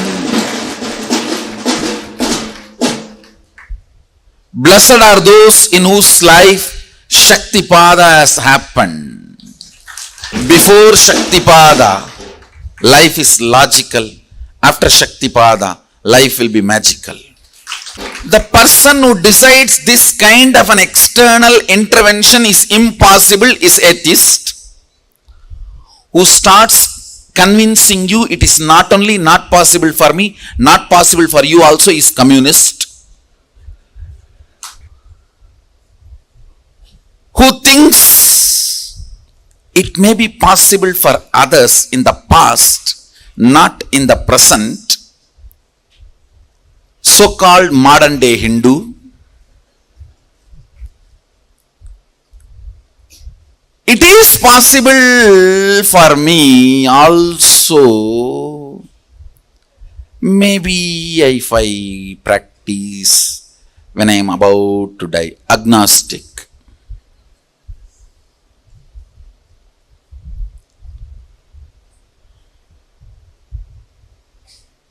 It is possible if I practice yogi. Happened, we are celebrating Nithyananda.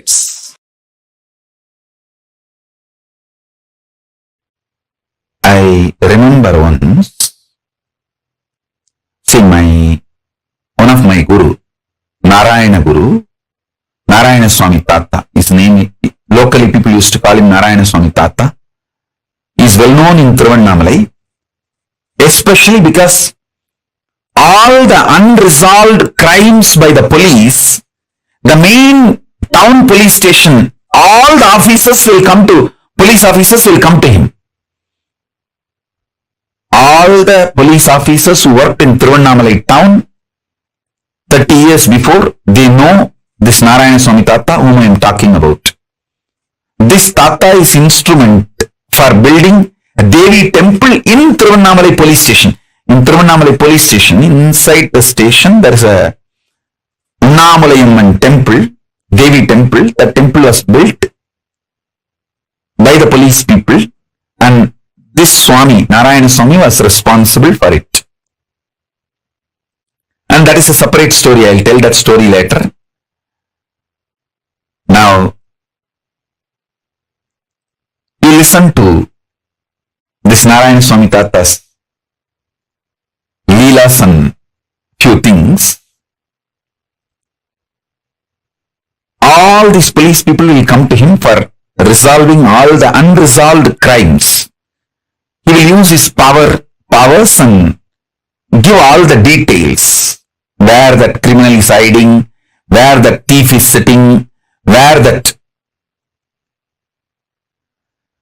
stolen goods are kept. Even in the murders, he will tell very clearly who has murdered, how the murder happened, and police will go and solve the crimes. One day, one person caught in a crime, not because he did a crime, but he was in a wrong place with the wrong people. So his friends took him, saying that, come on, let's go for rounds to roam around. Without telling this person they are all planning for committing a crime, they just took him like a company. But when they went there, they all committed the crime which the team committed the crime. This fellow went there without knowing that the plan was a crime. And this fellow was a devotee of this Narayana Swami Tata. Listen carefully.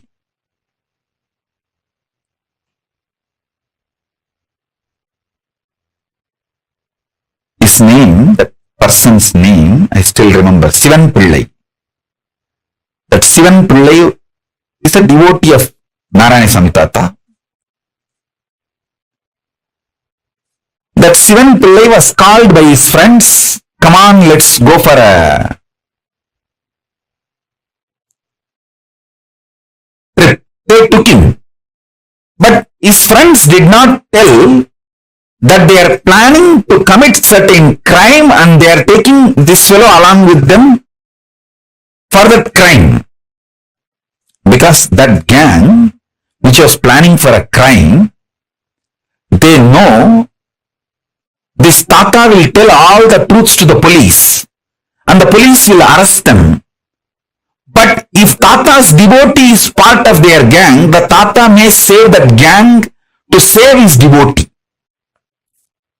That was the plan. So they took this Shivan Pillai with them and committed the crime. This Shivan Pillai did not participate in the crime, but he was part of the team. He ran back to Tata, Narayana Swami Tata, and begged him, please save me. I did not do the crime and they lied. They did not tell me that they are going to commit this crime and they just took me with them. Even though I have not done the crime, but I was part of the team when the crime was committed. Tata said only one thing. All right, go and sit. He particularly mentioned one cave in Arunachaleshwara hill, in the Arunachala hill. He said, go and sit in that cave. Don't come out of it. You will get the food inside the cave. As long as the food comes to you, don't come out. Eat, stay, don't worry, don't come out. This fellow is such a obedient disciple, he went and did the same. As usual, the police came to Tata to resolve this crime. And Tata gave all the instruction and he showed all the team fellows and all of them got arrested other than his devotee.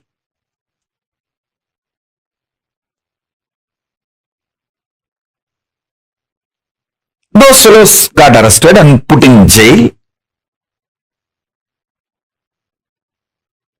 I was seeing the whole scene, means when the devotee Shivan Pillai came and cried to him.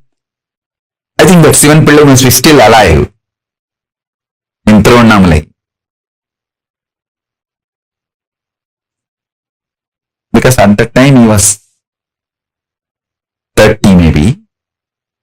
So now he may be 70 or 60s. He may be still alive.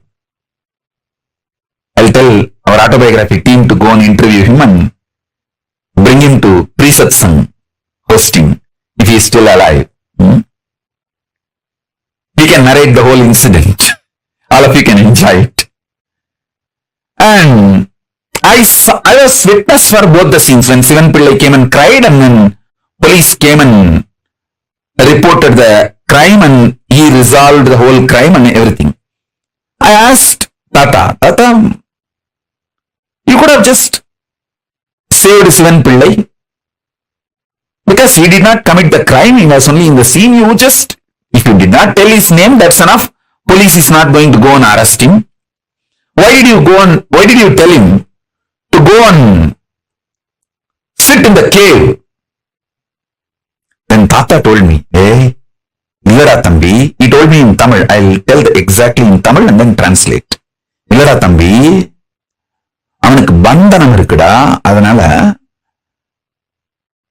பந்தனத்தை பந்தன யோகமா மாத்தத்தான் குகைக்குள்ள போய் உட்கார்ந்து தியானம் பண்ண சொல்லிட்டுண்டா. இப்ப பந்தன சாபத்துல இருந்து பந்தன யோகமா மாத்திட்டா அவனுக்கு பிரச்சனை solve ஆயிருச்சு. Means he was supposed to get arrested in the Graha situation. He has the jail. Instead of jail, he changed it into Bandhana Yoga, means withdrawal from society. And he was meditating and the same punishment is now used as transformed into tapas and that fellow got some powers because he obeyed the Guru work. See, if he has gone to jail, He would have been physically, mentally broken, lost all the best things he had in his life. But Bandhana got converted into Bandhana Yoga by Guru's grace, and he got all the best things in the life. He got powers, blessings of the Guru, got saved from the jail, and all the other social stigma associated with it, everything. He got all the best instead of all the worst. The Guru's grace, Guru Bhakti. And that fellow was so deeply devoted to the Guru, he just obeyed whatever Guru said. He did not say, oh, how will I get food, how will I get water, how will I go for 1, 2, 3. He did not ask any of the questions. He just went and sat in that cave, did not come out. And even I don't know how many days he was there and how he managed 1, 2, 3. I know for sure after that he was very healthy. And he did not have any legal or any problem. And he started even manifesting powers because he obeyed the Guru's words. The possibility of bandhana became converted into bandhana yoga. Bandhana Saba got converted into bandhana yoga by Guru's grace. Guru can change everything. I should say, listening to Guru can change everything. More than Guru can change everything. Listening to Guru can change everything.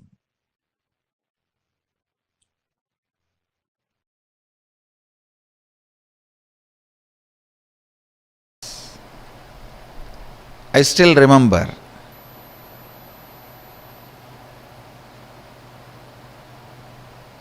I was 8 or 9-year-old boy sitting with two of my gurus. I had the fortune of having 4 or 5 gurus continuously making all their time and energy available to me. So 2 of my gurus, I was sitting with 2 of my gurus,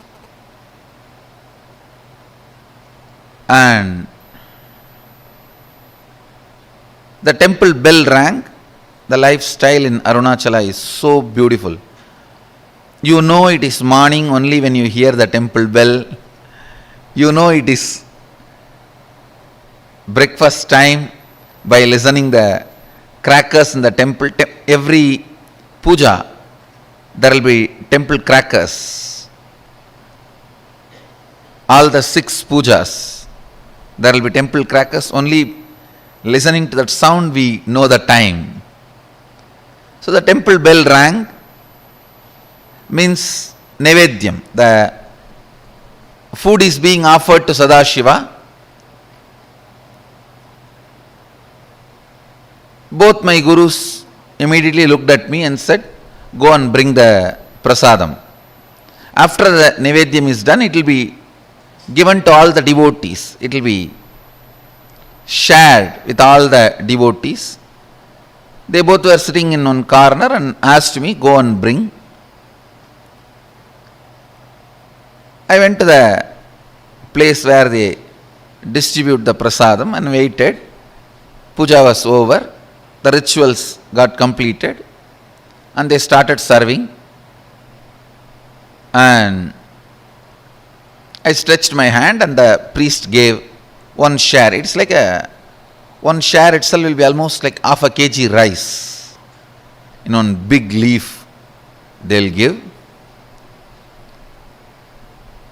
And then the pujari was telling, the pujari saw before going to the puja that I was sitting with both my gurus, and the pujari is very greatly devoted, highly devoted to both the gurus. So the Pujari saw and told me, hey, take 2 more for them also. They are sitting. Take 1 for you, take 2 more for them. I was a little reluctant because one of the boy and girl who were my classmates are standing in the queue next to me. They will laugh at me, taking so much, all for one person. So for this purpose only you are sitting in the temple whole day. That's the way they usually make fun of kids. So, and I know already they are gazing at me in the mood of making fun. I felt little pride. I am from a big family, and again I have been told from beginning that you are from big family and you have to behave yourself like that in the public. So I told the Pujari, no need, this is enough, and I brought the Nevedyam to both my gurus. They asked, hey, where is our share? Did the Pujari not give? As if they both eat. Actually, both the fellows doesn't eat anything. Very rarely they will touch and put 2-3 grains in the mouth and give it to other people who are sitting with them. And I said, no, you don't eat. You eat rarely. This is more than enough for all 3 of us. They asked, no, did that Pujari give or not? I said, yes, he gave. He wanted to give. He asked me, take 2 more to both the Swamis. Then they asked, why did you refuse? No, behind me, my classmates are standing. They will make fun of me that I am taking so much. Am I going to eat so much? And for this food only I am in the temple. They will tease me. I don't want to get teased by them. So I brought only my portion. Till this moment they were very casual, laughing, smiling. Immediately I saw Kuppamal staring at my eyes and saying, go to their shop street and beg and bring the food. That's the word she uttered. They both own a shop. This means their father owns a shop. The same street where my father also owns shop, and the whole street is literally ruled by my grandfather. He is the head of that whole association. So I always walk in that street with the pride. I am a grandson of this guy, And all the shop owners are either family or friends. So any shop we enter and eat anything, whether it is jaggery or dal or anything in any of the shops is free, and we'll directly go and sit. And in village actually we know literally everyone's name, and it's a different lifestyle. But in that same street I have to beg now. All will make fun. What happened to your grandfather and his wealth? They will ask all questions and they will tell my grandfather. That is the next problem. That your grandson is begging in the street. Why you are not giving food for him? Of course, one good thing I had. I think this is the greatest boon Sadashiva gave. Just obeying the Guru Vak. I think that's the greatest wealth I brought with me, I tell you. The future may think, future may describe various things as my main contribution. Some may say my Gurukul is my contribution, and some may say the science of manifesting powers is my great contribution.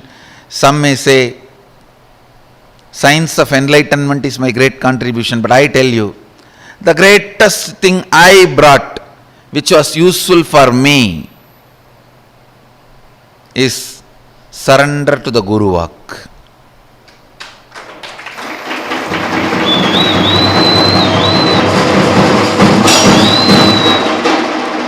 If any of you feel in a very short span, in a very young age, in small number of years, I have done big work. Whoever feels, if you feel that, if you want to know the secret, I tell you,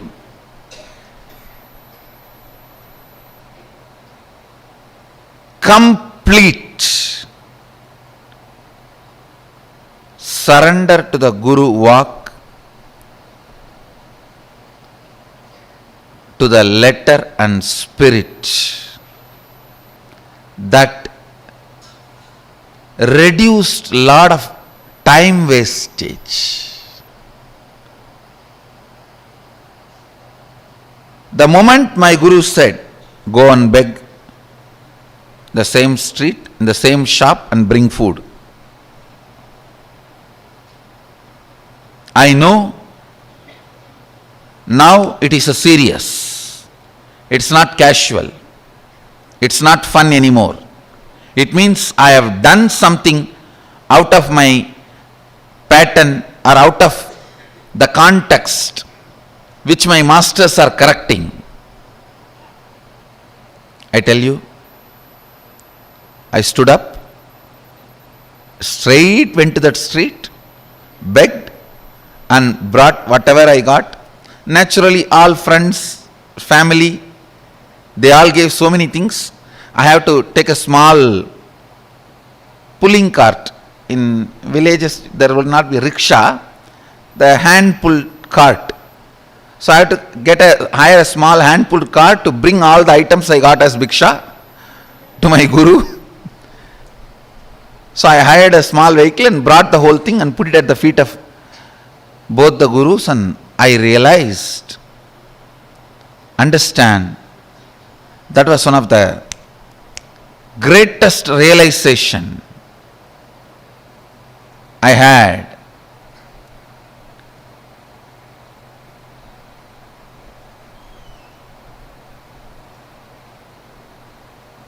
I should not be bothered about imaginary opinions of others. I tell you, the liberation that happened at that moment is still now useful for me.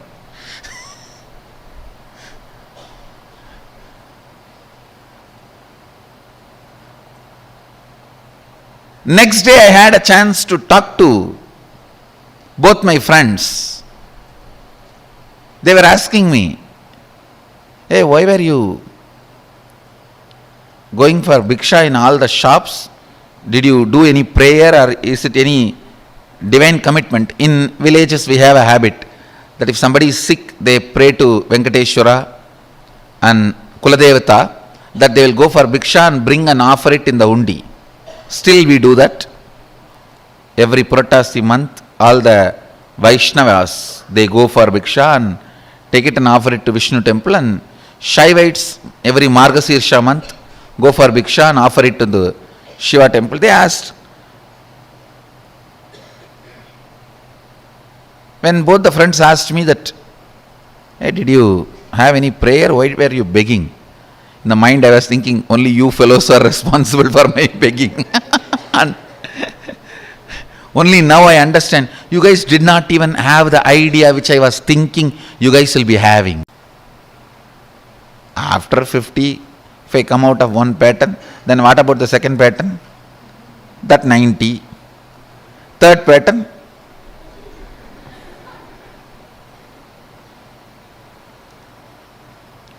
The implicit surrender to the Master's words have reduced tremendous wastage of life.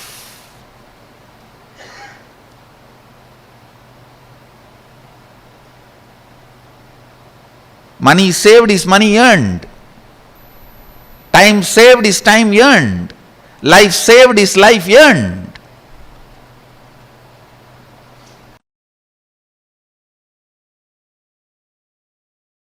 Somebody has asked me, there's one more question.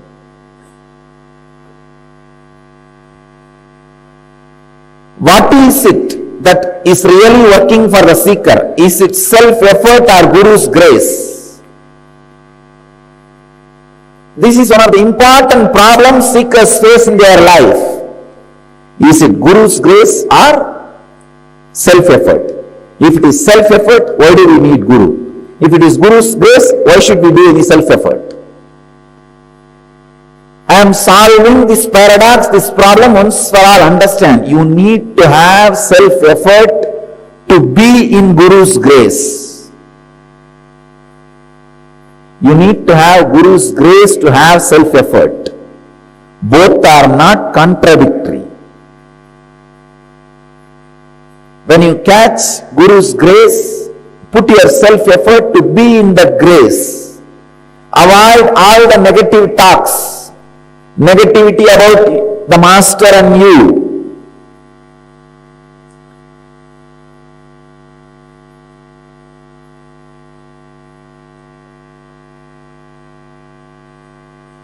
When you have the Guru's grace, take the inspiration from him and start the self-effort.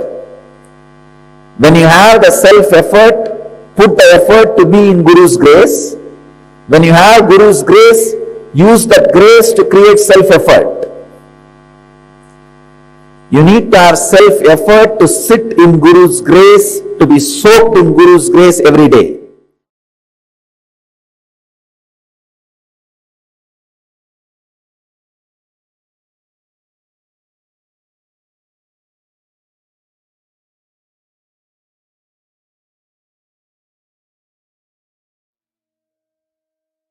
The ultimate truth that Swamiji revealed to all of us. Having listening to Guru, just listening to Guru, the Guru's grace is the ultimate wealth. Because when you have Guru, you literally have everything in life. Let's say it's like, if you have an inexhaustible resource of clay, as long as you have that inexhaustible resource, you can keep doing whatever you want with it. Guru is that inexhaustible resource, the cosmic currency for in all of our lives. With him, we find the science of how to create whatever we want as reality. And this brings us all to the conclusion of our day today. And we thank every one of you for joining with us today. And tomorrow is a very, very, very important, exciting day. Tomorrow is the day where Sadanrittamurti is a deity, which means we're going to be learning about DNA. We're going to be learning about the science of how you can break all the knots in your DNA, what we call as Granthi, right? If I have to put it in like layman terms, basically awakening your DNA, activating your DNA for you to unleash the powers that is inherently available inside of you. Tomorrow is going to be a very, very powerful process called the Chit Chata Granthi process. Chit Chata Granthi Bhedana process, where basically Swamiji will be breaking free all the bondages, all the blockages sitting inside, which is not letting your DNA completely express itself. So do not miss, please be there. And this brings us all to the conclusion of our day today. We thank you all so much for joining with us. Please do join with us tomorrow morning and for the whole event program tomorrow. Let us all conclude our day for the Purna Mantra. Om Purnamadav Purnamidam Purnat Purnamudachyate Purnasya Purnamadaya Purnamevavasishyate. Om Shanti Shanti Shanti Hari Om Tat Sat Sarvam Bhagavat Shri Nithyananda Paramashiva Padukarpanamastu. Om Nithyanandam. Thank you all. Thank you so much for joining with us. Nithyanandam.